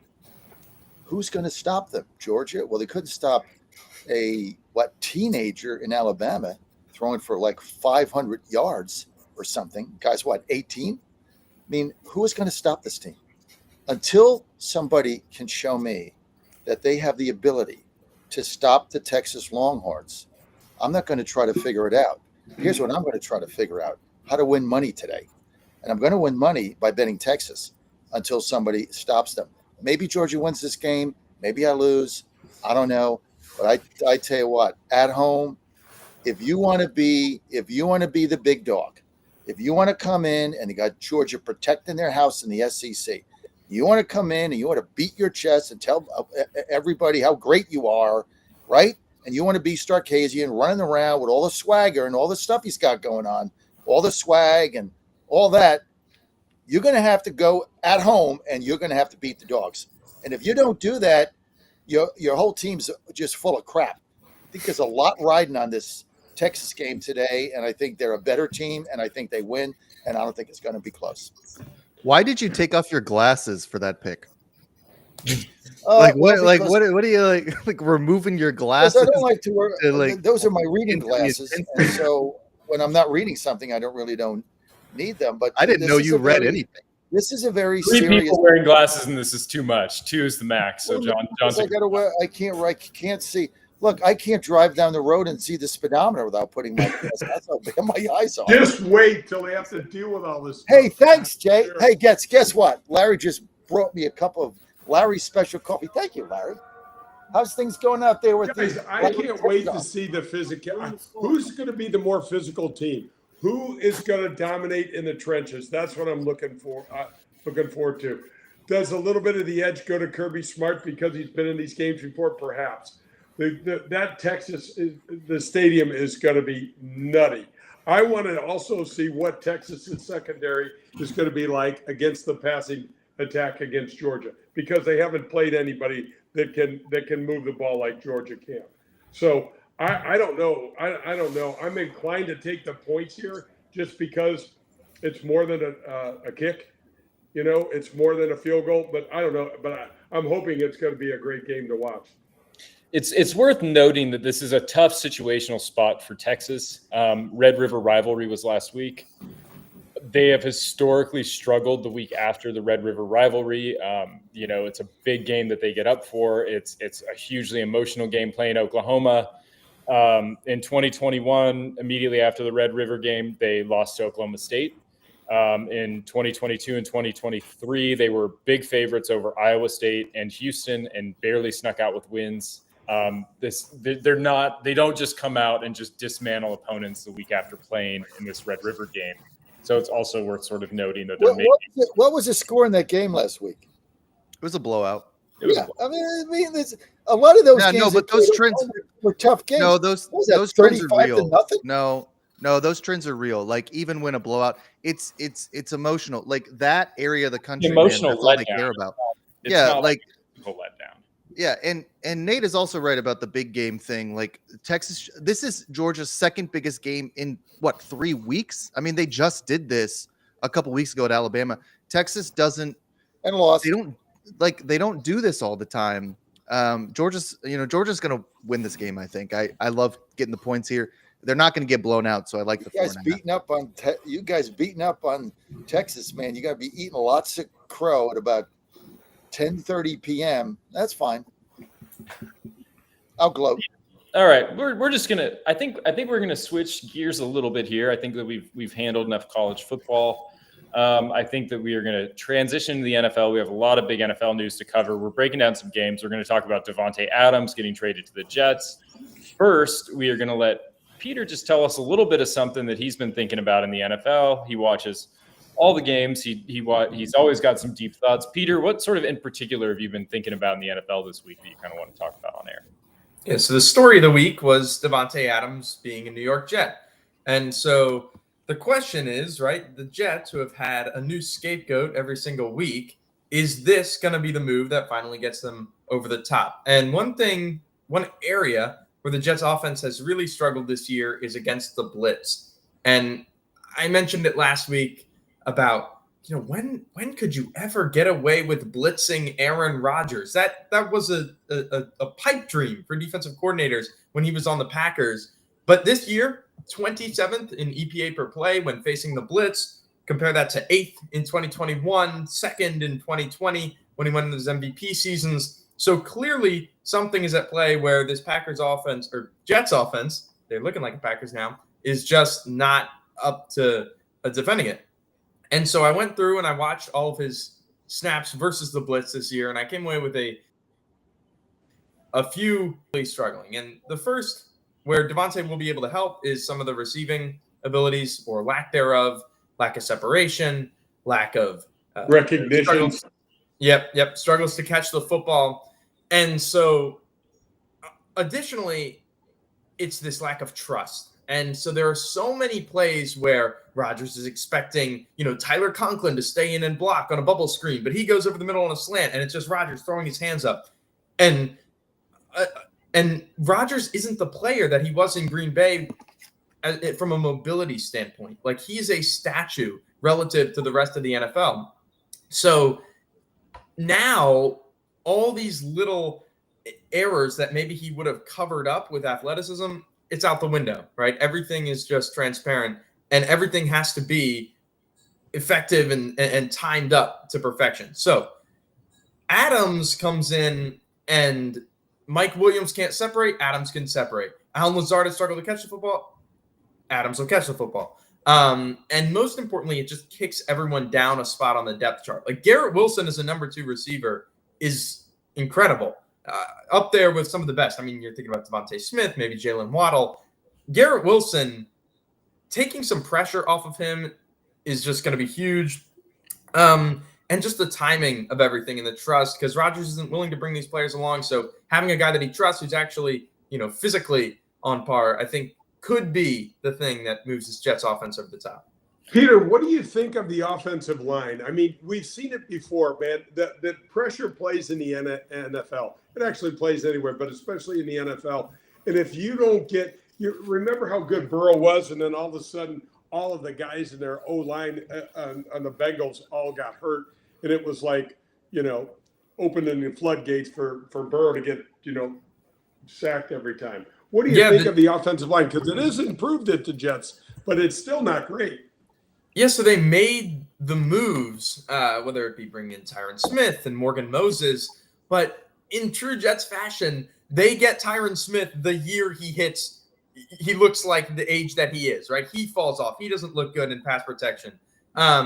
Morgan Moses, average player, and the biggest thing is their run blocking is horrible. These Jets running backs are getting contacted behind the line of scrimmage 50% of the time. That's untenable. So then the passing game needs to be what carries this team. And Rodgers wants to be check down Charlie because he doesn't trust his pass protection. And so it's just kind of this, positive feedback loop where the running game's not good and the passing game's not good. And Rodgers, wants to counter this with quick passing, but his receivers are never where he wants them to be. I mean, that's always sort of when I've watched, I've watched pretty much every Jets game this season for whatever reason. And that's been my sort of huge takeaway. And like my just sort of general sense is like Rodgers is trying to throw guys open that are getting like no separation. And they're used to playing with quarterbacks who would not try and throw them open. So they're just running down the field covered, and they're thinking the ball's never going to come to me because Zach Wilson would never make that throw. And now Aaron Rodgers is trying to make that throw, and it's almost like they're surprised sometimes the ball's headed their direction, and they have no idea where Aaron Rodgers is trying to fit it in. Is that sort of am I seeing that correctly, Peter? Yeah, and the other thing to consider is the Jets offense doesn't have a true field stretcher at receiver. The Packers had Marquez Valdez-Scantling. The Jets have no one. They're all these intermediate guys. Like you can call Mike Williams a deep threat, but rating deep, it's just he's going to go up and win the football. And when it's because he's under the bus after Aaron threw him under the bus last week, Peter. I know. And Mike Williams could be an awesome complementary piece, but it just hasn't clicked. And their home run hitter on offense is Breece Hall. He gets a 45-yard run last week and doesn't finish the run. Like when you get in space as a Jet, you have to finish the play because the red zone offense is horrible. That was the moment in the game where they pitch it to him. He's one-on-one with the safety and doesn't look like he understands that if you don't score, this offense will not. And then Greg Zuerlein misses a 32-yard field goal, and they lose another game that they have no business losing. Peter, where can people find more of these takes on TikTok? At Pete Takes, you can find him. Did a film breakdown on Aaron Rodgers versus the Blitz, and what Devontae Adams the addition might mean for them. Excellent. Follow us on social media too. After you get done following Peter on TikTok at Pete's Takes, follow us at Godzilla Wins Big on Twitter, Instagram, TikTok, YouTube, Facebook, anywhere you get your socials. We are there, and we'll be posting our best bets segment immediately after the show with all of our best picks for the weekend. I want to stay on Devontae Adams because John hasn't gotten a chance to chime in yet. Jack will be back. I'm sure he wants to talk about it, and I want to talk about it as well because there's part of me that thinks if I'm a Jets fan, I don't know if I love the trade. I think that it's really good in the sort of immediate future in terms of making Aaron Rodgers' life easier. What it also does is make the Hassan Reddick contract dispute basically untenable. They don't probably have enough money to be able to pay Hassan Reddick now. It looks like teams are reaching out to trade. Based on my latest search, I know that Peter's probably seen it too. It looks like the Ravens have sort of expressed some interest. Maybe the Lions have expressed some interest in trading for him. So it looks like they're going to be if I'm a Jets fan, I think like, gosh, I'd really like to have, a contract figured out with Hassan Reddick so we can have, a little bit of pass rush, because some of the, it's not just the offensive problems that are holding them back. They haven't allowed a gigantic amount of points, this Jets defense, but it hasn't looked as scary maybe as we thought that they would be. I think that we thought that this was like an elite Jets defense, that Aaron Rodgers wouldn't have to carry that much of the load offensively. If he could, great. But if not, that's fine, because, Sauce Gardner is going to be there. They're going to be able to shut things down. And it hasn't played out in that way. And I just feel like the sort of future reverberations with the sort of coaching instability, Son Reddick's out, is they've built this team for Aaron Rodgers specifications, but maybe not necessarily for any sort of future consideration, or even maybe the most successful sort of playoff. Is sort of how I've been viewing it. But I could be wrong. John, Well, in here. desperate times demand desperate measures. That's really where the Jets are with Devontae Adams. It's a very desperate team, very desperate organization. They're going to go to Pittsburgh. They're going to lose again. So what are they going to do? I mean, look, Aaron Rodgers is basically the de facto coach. Let's stop pussyfooting around, calling him, he's an influence. He's calling the shots. And so this is the direction the Jets decided to go, and now they're stuck with it. And come hell or high water, this is basically it. I mean, next year he's a year older. Players are going to go. I mean, they've got to turn this thing around. This is a very desperate team. Their backs are against the wall, and now they got to go to Pittsburgh. They got to go to Pittsburgh and, face Watney's, these guys. And, the Steelers are very, very tough at home, as you know. I think President Trump's going to be at the game. By the way, don't give him advice, but I will tell him this: don't be sitting in that Jets box with Woody Johnson. Don't be sitting there with your ambassador to the United Kingdom. You're going to lose 2 million votes in Pittsburgh the next day. You want to go to the game, you better sit in a neutral box, or you better sit with the Democrat Roonies, but you better not be sitting in some Jets box in Pittsburgh. Hire Taylor Not Swift. the way they roll, baby. Yeah. Right. Okay, yeah, that's really interesting Yes, I always analysis, give Dad. interesting Thank you. analysis. That's why you have me Yeah. on here. So I always give interesting analysis. Yeah. Me and Jay carry that's the the show. reason. We get it. I like it. Yeah, Jay liked it. absolutely. I mean, I like the Hassan Reddick angle here a lot, because you're right. The Jets do miss a little bit of that pass rush. I think I didn't know the Ravens talk. That's fascinating. The Ravens could, Hassan Reddick's great, so that he would improve a Ravens team immensely, I think. So that's really interesting to think about Reddick on the Ravens. We all knew the Devontae Adams thing was coming. Like, we all knew he was going to get traded to the Jets at some point. It happened, and here we are. I think the Jets, they looked pretty good against Buffalo. Interim head coach thing, maybe that gives them a couple week bump. They almost beat Buffalo, so I like them against Pittsburgh. I know we're going to talk about that game later.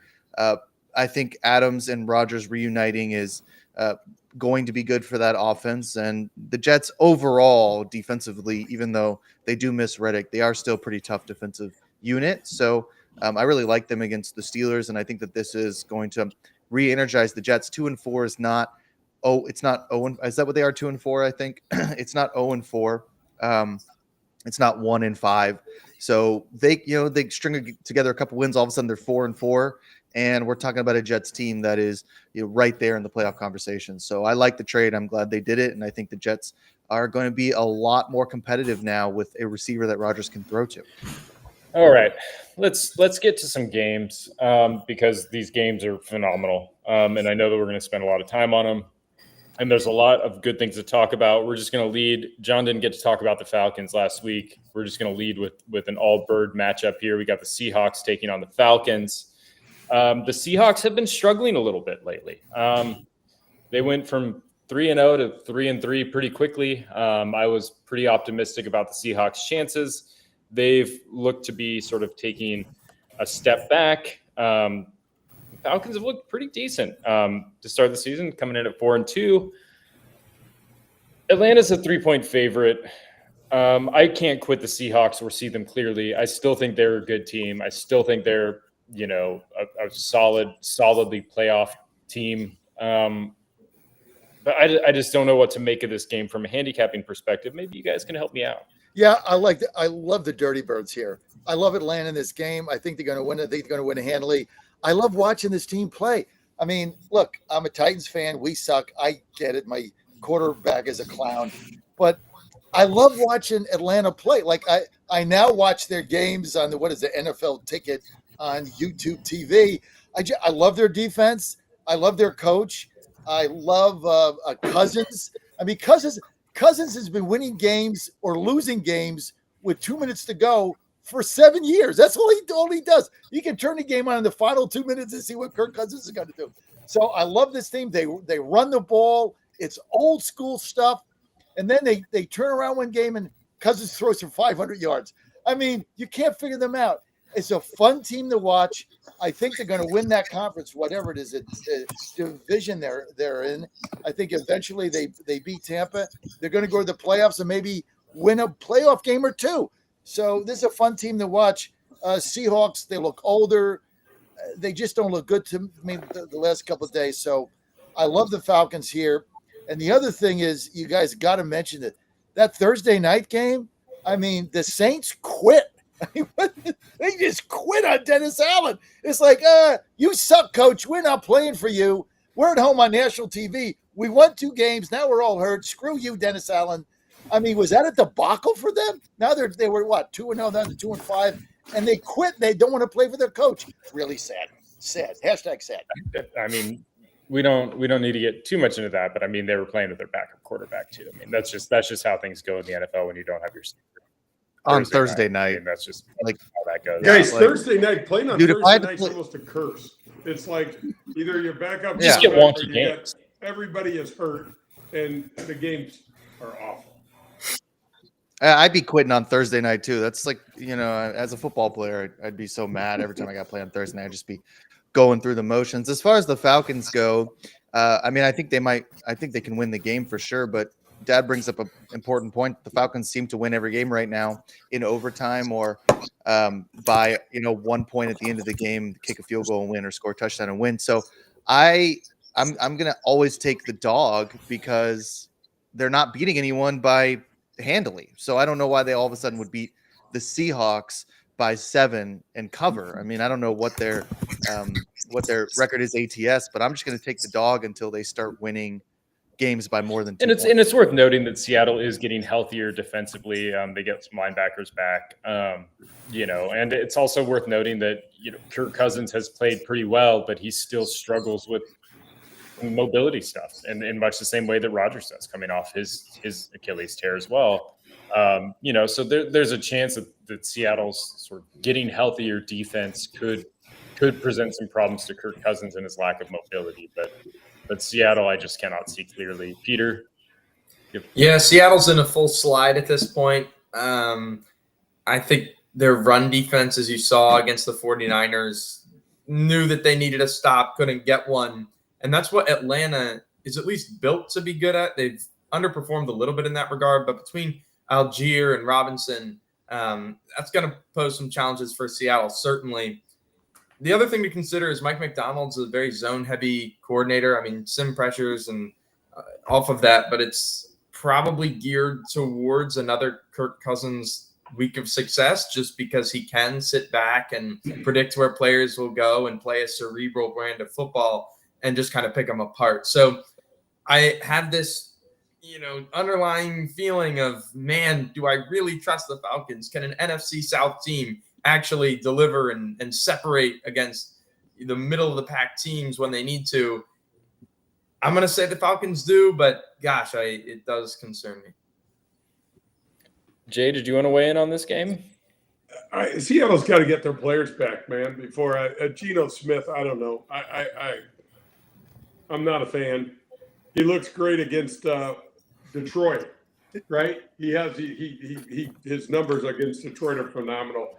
Everybody else, he looks just pedestrian.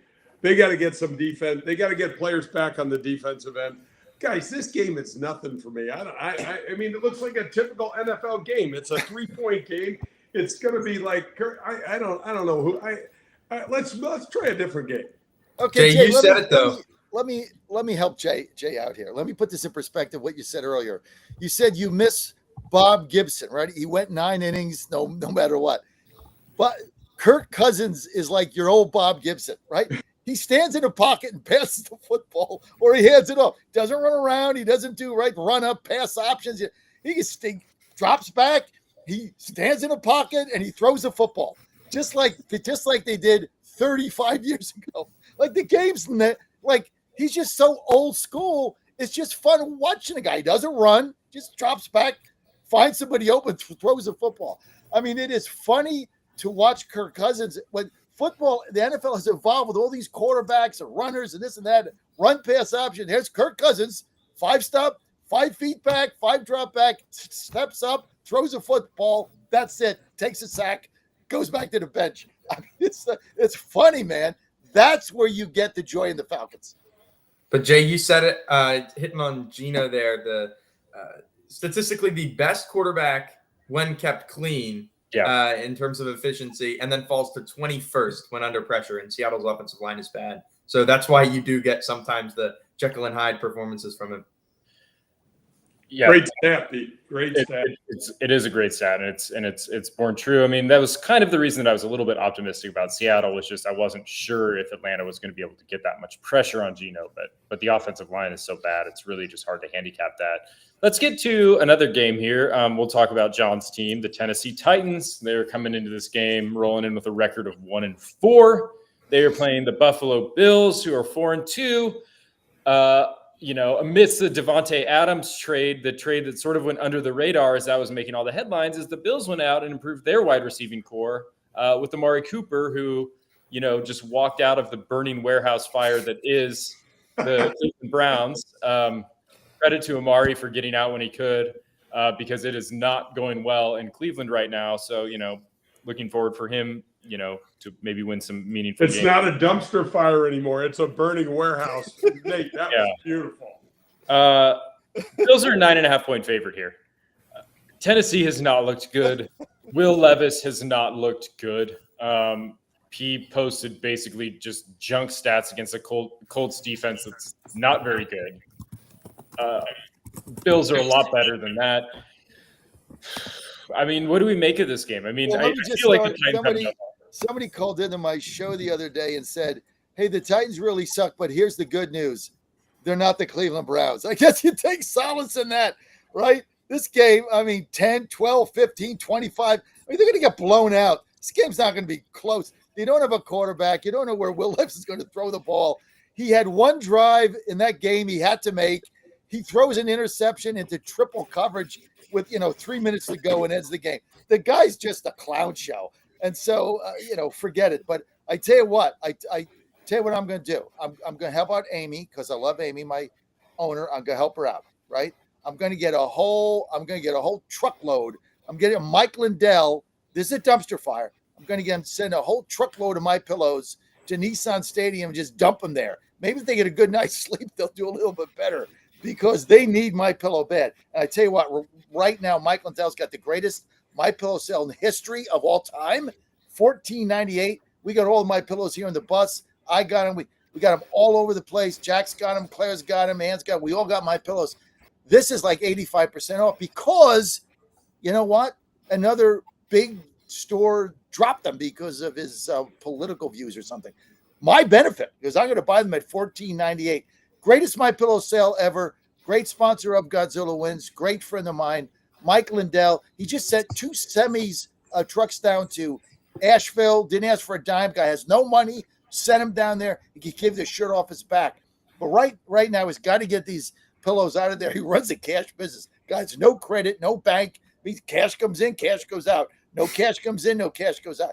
All you got to do is go to mypillow.com, mypillow.com/Godzilla, promo code Godzilla for MyPillow, and you can get a MyPillow for $14.98. This is the mother of all MyPillow sales. Can't get over 10, maximum 10. Can't go there and buy 200 of them and then come to a Trump event like we are here and try to sell them for $25 a piece. Can't do that. Maximum 10. Get them while you can. As soon as they're out, they're out. MyPillow.com/Godzilla, promo code Godzilla, the mother of all sales. If the Titans had MyPillow, maybe they win a game. I don't know. It's like the Willy Wonka of pillow manufacturers. Nobody goes in and nobody comes out. All right. So- That's pretty good. That was really good. That is good, Nate. You're getting better. That's good. somebody talk about this Titans Bills game. What's the talk about? We I'll suck. talk. I'll talk about it. I'll talk about it. Bills -9. They're never afraid to cover a big spread. They blow out teams all the time. They're going to blow the Titans out here. The Titans are like a lost cause at this point. They're going to suck forever. So I like the Bills -9. I like Josh Allen over whatever his passing yards is. I like Josh Allen over whatever his rushing yards is. I like Amari Cooper over whatever his receiving yards is. I like the Titans, whatever the Titans team total under is. I like that. This game's just going to be a bloodbath. They suck. They're so bad. And the Bills are good. I mean, it's not like the Colts, right? Or the Browns or the Panthers. I mean, the Bills are like a good team. So I just think this is not going to be a close game. Usually I'm really skeptical of a 9-point spread just on principle. It's like, that's too much for an NFL game. But in this game, I'd probably play it up to 10. 20. Yeah. I mean, once it gets to 10, then I have a hard think about the Titans. But 9.5, I still They're can't. not gonna, look, Nate. They're not going to win the game. He's going to throw 3 interceptions. 2 of them are going to get returned for touchdowns. They're going to get blown out. The defense looked old last week. They couldn't stop the Colts when they had to. They couldn't stop a 40. How old is this guy? 45. But how many times have the Bills just come out just totally late? Joe in Flacco? They Joe do Flacco's lay a an egg. legend. They should win. I mean, how many times do the Bills just come out and it looks like it's their first day looking at the playbook? But You usually, remember, Josh Allen usually, hasn't thrown a twice. pick yet this year. usually he's that's tried. kind of He's tried. Peter, usually it's against a really good team, and this is one where this is a confidence builder for the Bills, where they're going to go out, they're going to destroy the Titans. Amari Cooper will make his presence felt, and we're all going to say, "Oh, this is the Bills' year. This is what they're, this is their final form," and then they'll fall short against the upper echelon in the league. So I feel pretty comfortable that Buffalo is going to take care of business. Also, Will Levis, whatever his interception prop is, take the over. The guy's like an interception machine. just a turnover machine in general. We got a better game with more well-rounded quarterback play. We have 2 really great quarterbacks playing each other for the first time in their NFL careers. We have C.J. Stroud for the Texans taking on Jordan Love and the Packers. Packers are at home. They're a 3-point favorite in this game. This is this is a legit good game, and this is two quarterbacks that look like they're stars already, but they look like they're going to be stars for a really long time in this league. Is sort of emerging after last season in particular. What do we make of this game? I mean, there's part of me that kind of likes Houston. I'm torn on how I want to bet this. I kind of like Houston just in the first half because Green Bay's gotten off some weirdly slow starts. But then I kind of want to come back and bet on the Packers, after they get down a score or two, just because they've kind of come rolling back in some games. Am I totally nuts for kind of liking that angle, Peter? Yeah, I'm not even sure what that means, but yeah, whatever. I mean, you're not going to win. You're not going to make any money betting against the Packers at Lambeau. So I like the Packers -3. It's an easy bet. All right. I want to see who's going to be able to run the ball. Who's going to be able to control a little bit of the line of scrimmage? That's what I want to watch. I can't wait to watch the quarterbacks. These 2 are going to be around for a while. But there's a distinct – if there's a bigger home field advantage than Lambeau Field in the NFL, I'm not sure where it is. Maybe one of the domes. But this is going to be a fun game to watch. I like the Packers. Peter. I like the Texans. Go ahead. Do Peter, then Peter, I'll tell me about this game. What are round us out. The Texans, for as much hype as they got with their big offseason acquisitions, and for being 5-1, they're flying under the radar a little bit, I'd say, because of the embarrassing loss to Minnesota that kind of sullied their hype. But yeah, they've just kind of squeaked games out. I mean, their win against New England was the first game that they had this year where they won by more than a single possession. Packers, on the other hand, have maybe turned the corner. they're put up points, but they've been Love in particular has been kind of careless with the football. And we know that with the 4 receivers and the LaFleur offense and the run game that they showed against the Titans and everything like that, the Packers really could be on the level of whether it be the Chiefs or the Niners or whoever your team is for the model. So, yeah, it's a weird one. And I just look at it and think that I'm buying in on Jordan Love. You go back and watch that game, controlled the football really well, is such an aggressive passer. And in a league where we're saying, oh, passing numbers are down and, players don't push the ball downfield, this guy does. It's a ragtag group of receivers, but it works. And I like the Packers in this one at home. Yeah, I mean, Jordan Love's been playing excellent football the last couple of weeks. I mean, the stats are 1 turnover-worthy play in 2 full games, which is a pretty wild stat. So, I mean, he's been really careful with the ball. And this is, the Texans were the team that everyone loved coming into the season. They were the most hyped team. Everyone thought that they were going to be just this crazy good team. And I think that Peter's right. I mean, they haven't showed me a lot yet that makes me think like they're cream of the crop in the AFC. I don't look at the Texans and think like, oh yeah, like they're going to go to Arrowhead and, really contend with the Chiefs. I just don't get that vibe. They're going to go to Buffalo and win a playoff game on the road. I don't get that sort of vibe from the Texans yet. But it's weird because they're 5-1. I mean, it's like 100% dissatisfied with their overall look, but they've won all but 1 game. It's a weird feeling about them. They're also not going to Arrowhead this week, and they're not playing the Bills in like a wild card or division game in the playoffs yet. Maybe they peak at the right time, and all of a sudden they're back on the Texans at the end of the game. Yeah, they are, but that doesn't mean that the Texans can't compete against the Green Bay Packers, especially with getting those points. I mean, I kind of like it. I also like the over if we're just talking about some of the lines here. I mean, both these teams score quite a bit.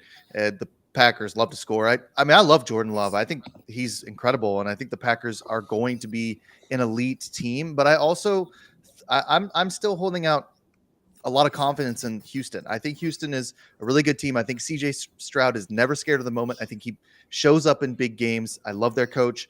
So they're 5-1. I understand underwhelming loss to Minnesota, a whole bunch of other games that nobody seems to be super impressed by, but they're winning. And I don't see any reason why they can't dominate a game, even at Lambeau here, or at least stay competitive enough where they cover the spread. So I like Houston. I think you guys are overlooking a really good team, but that's not to say that the Packers aren't too. I mean, the Packers, maybe the Packers go to the Super Bowl. It could happen. Yeah. I mean, and this is a big week for the NFC North just generally. So we got the Packers playing the Texans, and then that brings us to the Detroit Lions are 4-1. They're a 1.5-point underdog to the 5-0 Minnesota Vikings in a game that's just massive for the NFC North just generally, and future playoff implications, seeding stuff, all of that. The Lions are in the uncomfortable position of having to navigate the post-Aiden Hutchinson era of their season after that pretty grotesque injury last weekend where he broke his tibia and fibula, and it's impossible to replace Aiden Hutchinson on this Lions defense. That's just baseline. I mean, he looked like he was, maybe a legit shot to break the sacks record. He looked like basically a lock to be Defensive Player of the Year before this injury, and now they're going to be navigating the world without him. And it's, almost incalculable how much he helps that defense with the pressure he's able to put on quarterbacks. Minnesota always feels like a smoke and mirrors team that we talk about. We've been talking about them for like the last 2 years as like a team that just sort of seems to overperform. They took Sam Darnold, from basically a nobody into like one of the most efficient and elite passers in the NFL now. I mean, are the Vikings for real? I mean, because if the Vikings are for real, 1.5 points seems like a gift. Yes, they're for real. Yes, they're going to win this game. Yes, this is where the NFL is. Detroit goes into Dallas. They make Jerry Jones cry again. They make him cry again. Second time he cried when a road team drops a 50 on him. Yeah. So now everything is lined up now against the Lions. They had that big win, Now what happens? Now they have to play Minnesota. There's going to be a letdown. This Vikings team's for real. They play defense. They move the ball. They don't turn it over. Sam Darnold's efficient. They got a run game. I love everything about him, and I think this is a letdown game for the Lions. I like Minnesota here. Peter. Yeah, I'm gonna disagree with you, John, because we saw the Vikings get swept last year against this Flores defense. Obviously, it wasn't firing on all cylinders, but this Lions offense really presents challenges against what Flores wants to do because, Flores likes to put all those guys up at the line of scrimmage and you don't know who's coming on the blitz and it's tough on quarterbacks in the drop back passing game. But the Lions can play some really good trick-free football and just run it down your throat. And you can get exotic and you can get creative, but how does that affect your run fits? And I think they're going to be able to get Minnesota out of some of those looks and maybe force them into a little bit more of a vanilla game plan. And if they are aggressive, well, then guess what? They got Jameson Williams who can go over the top. This Lions offense is one of my favorites to watch between the running backs, that complement each other so perfectly, the offensive line, which is exciting, and then, Williams and St. Brown, who are just, again, like perfect complementary players. I think that they're playing as good of offense almost as anyone in the league right now. Maybe the Ravens have got them beat, but I got to think that this is one that the Lions take. Who else got a pick for this game? I love the game. I love the game. I got to tell you, I think the Lions are playing the best offense in the NFL right now, bar none. Anybody that can control the line of scrimmage in the NFL is going to be fun to watch. They've got the two-prong running back system, and Jared Goff I'm not even a fan, and the guy is putting up great numbers. The other thing you got to remember, the Lions defense their secondary was always suspect. Those guys are going to have 15 pass interference penalties this weekend. These guys do so much hand fighting and hand checking and stuff back there. These guys are going to, the referees' arms are going to be sore from throwing the flags. I love the over in this game also. All right. I kind of like that. And I don't want to cut you off here, Jack, but the Lions are way up in man coverage, which is, some of why we've seen so many pass interference calls. And Justin Jefferson has 6,000 career receiving yards. 1,000 of them are against the Lions. Like, this is probably going to be a shootout. Jack, the final word. Yeah, you got to love the over, I think. I mean, both these teams like to score. The Vikings are not going to win 15 games. They're a good team, but there's a lot of really good football being played in the NFC North. Shout out to the NFC North. It always feels like the NFL is working when all the teams in the NFC North, I mean, the Bears, whatever, but they're not like horrible.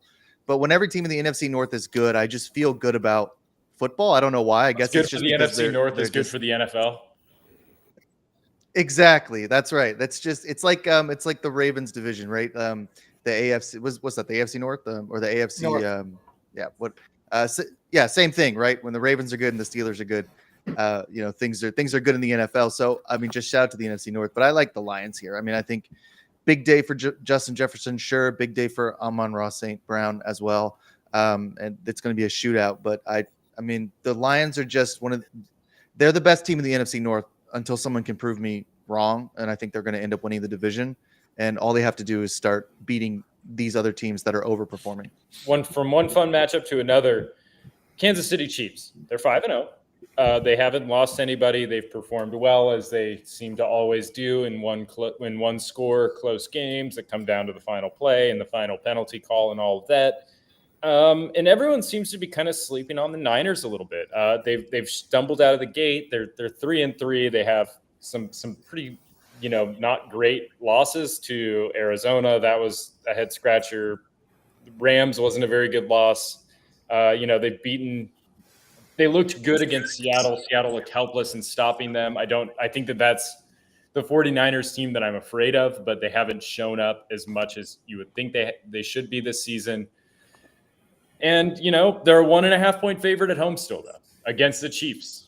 So we got another short favorite. Are the Niners I don't know what to make of the 49ers. I mean, I know that they have a lot of injuries. I know that it's hard to sort of,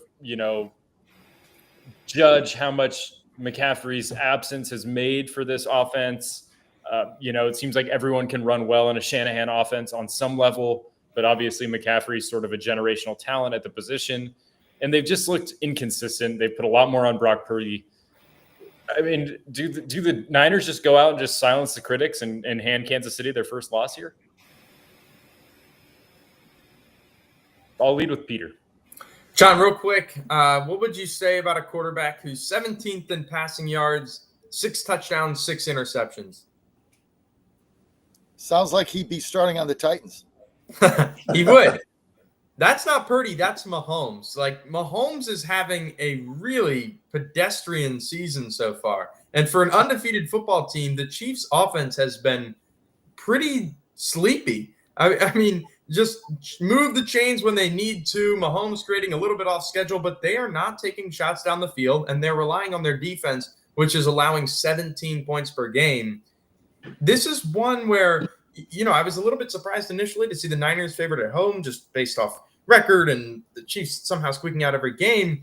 But when you get into it, it's like they lose Rashee Rice, and the list after that, I mean, the Chiefs like to attack over the middle, and that's Kelsey, and recently it's been like Noah Gray, and they don't have Rice. And the Niners, you got to deal with Warner in there, and just some of the speed on that defense. And I think it's a real possibility that the Chiefs go out there and not look overwhelmed, but really struggle to move the football, more so even than what we saw in the Super Bowl.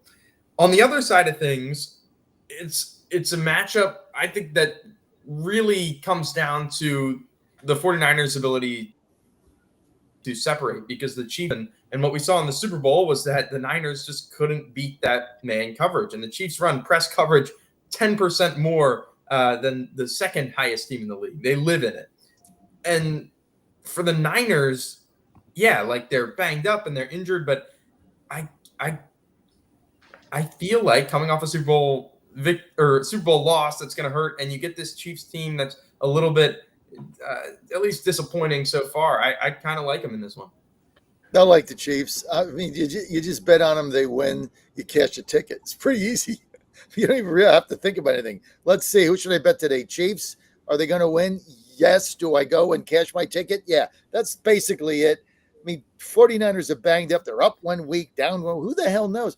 All I know is Kansas City find ways to win games. They go on the road, they win. They go at home, they win.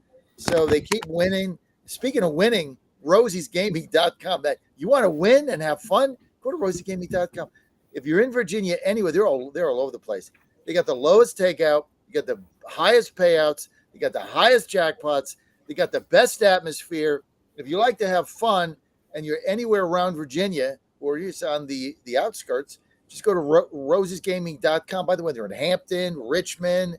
Let's see where else. Dumfries, Emporia, Northern Virginia, Southwest Virginia, just outside of Roanoke, Southside by Danville and Collinsville. They're all over the place. You go anywhere in Virginia, you got to find a Rosie's.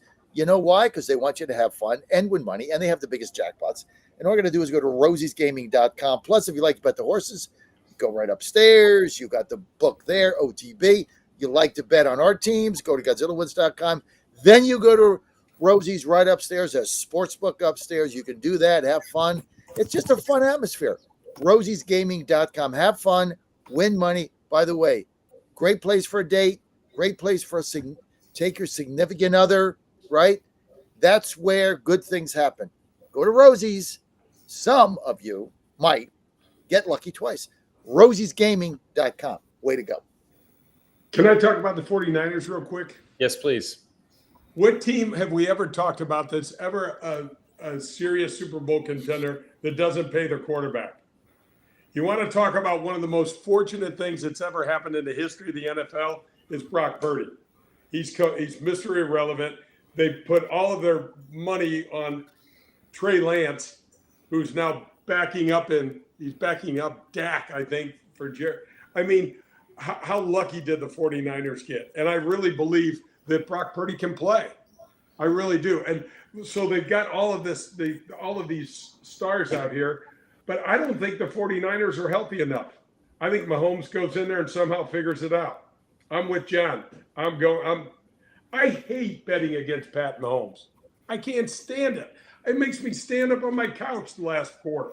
I'm like, what the hell is going? He's just you never sack him, and he always seems to beget you. Yeah, I mean, we go from one great matchup to another here. We're just banging these out. Sunday night game is excellent. I cannot quit the Jets. I cannot stop thinking about them. They're playing the Steelers, who have been making some interesting moves at quarterback themselves. Justin Fields did not do enough during their 4-2 start to maintain his starting position. It looks like dangerous Russell Wilson is going to be the starter for the Steelers.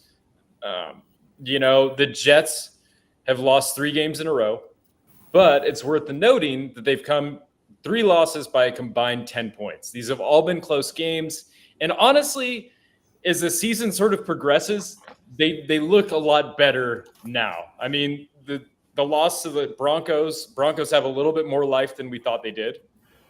Minnesota's a legit good team, and the Bills are good. I mean, so these are 3 losses. When they lost to Denver, it felt like a really bad loss, but Denver's shown a little bit of spark.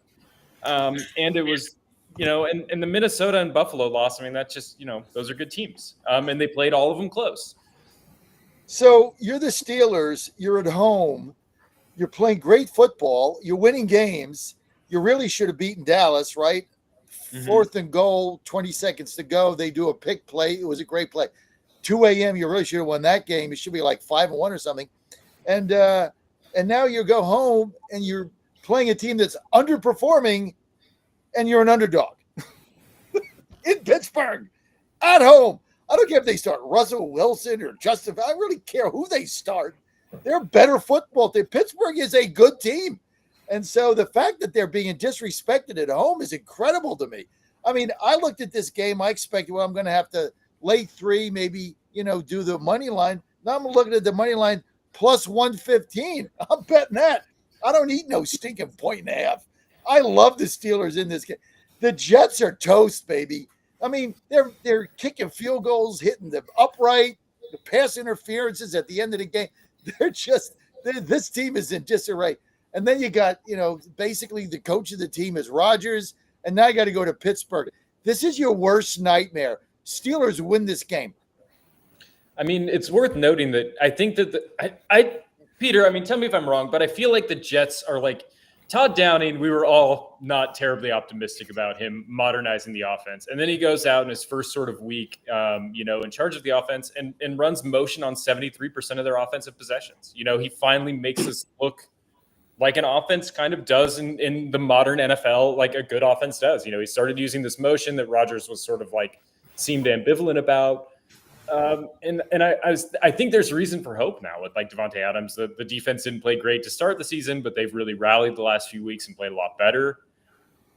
Why does nobody love? Do you like the Jets in this game? I think you're spot on with the Jets looking better. The problem, which has persisted, is their red zone struggles, and I think that has to do a lot with a failure to move people off the line of scrimmage and have a competent run game, because it's hard when it gets tight down there. And so what you're looking for now is kind of Devontae supplementing the run game, which is what we saw a little bit in Green Bay, like the quick smoke screens, and just sight adjusts with Rodgers, like that really quick stuff. Because Adams is good off of that. Like just catch the football, stiff arm the DB and fall forward for 4 yards. The Jets need that. The Jets cannot come by 4 yards easily. And so maybe that helps and just stresses defenses laterally a little bit and takes some pressure off of Breece Hall. It's a lot of pressure on a receiver to just turn around an entire offense. But I think having that established rapport with Rodgers that we saw, there is reason for optimism. What concerns me is TJ Watt black magic and, a strip sack fumble and just taking over the game.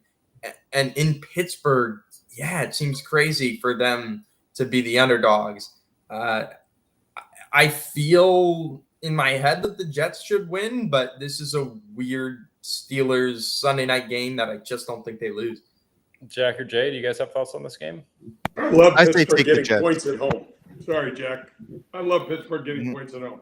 The defense. No, I say Devontae Adams, how long has he been in this system?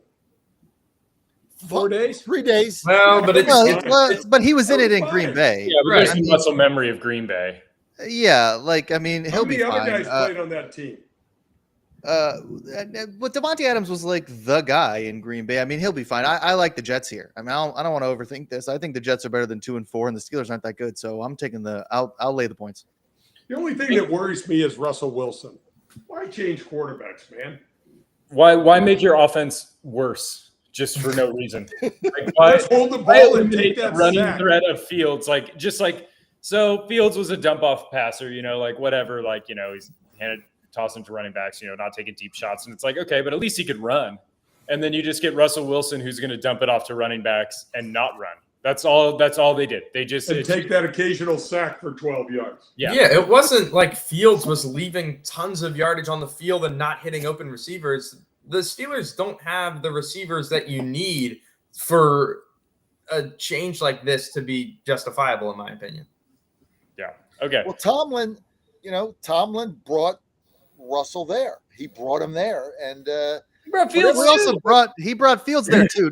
No, we don't. We got 3 minutes, and we're talking about Justin Fields. Yeah, let's do these 2 Monday night games. Yeah, let's quickly. I mean, I know that this one's the better one, so if we just end with this, then so be it. Catch the website for Chargers Cardinals pick if you need to. But Ravens Bucks is the big Monday night game. That's the big matchup. Both teams are 4-2. Tampa Bay's at home, but they are a 3.5 point underdog. The Ravens, for my money, look like, they look like the best team. I mean, to me, like most weeks. Tampa Bay's my best bet of the week. I love getting 3.5 at home. This team is so underrated. The Ravens are so overrated. I love Tampa at home. I think they win the whole game. I'm getting 3.5. Don't look the gift horse in the mouth. Go to before we do Peter, go to @GodzillaWinsBig for all your socials: YouTube, Twitter, Instagram, Facebook, etc. We're gonna have our best bets segment that's going to be up there today, and I'm gonna save my analysis for the best bets because this game I've got some really nice prop bets that Peter's really gonna like. So we'll drop that to on our socials here after the show. Yeah, where I was going was I thought that the Ravens are an excellent team too before John hopped on there. But Tampa presents some problems because the thing that Baltimore is really good at is stopping the run. Tampa doesn't run that much anyways. The thing that Baltimore struggles with is defending the pass, and Tampa's been electric with Baker Mayfield for some reason. Peter, does that give you any concern? Yeah, a little bit. Baker carved us up a couple times back when he was with the Browns, and yeah, it is a talented group of receivers and an offensive line that probably doesn't get the credit that it deserves. I still feel like the Bucs receiving core is one that the Ravens match up well with. We have some of the size to match up with Evans a little bit, and then Godwin is the twitchy player out of the slot. I think you move Wiggins in there and take some of that away. I mean, the Bucs are still going to get what they're going to move the ball because the Ravens defense still they've proven that they struggle against the pass, like you said. But I think ultimately it comes down to the Buccaneers being one of the worst rushing defenses in the league and the Ravens being the best rushing offense in the league. That's a tough thing to overcome for the Bucs. But we're every once in a while with this Ravens team, and I have a little bit of a sense, no quantifiable backing that this is going to be a weird one for them. All right. Well, thanks for listening to the Godzilla Wins Pick Show. Go ahead and give us a follow on social media. And if you can't get enough sports, be sure and stick around for Jay's show, Golf with Jay Delsing, up next on the John Fredericks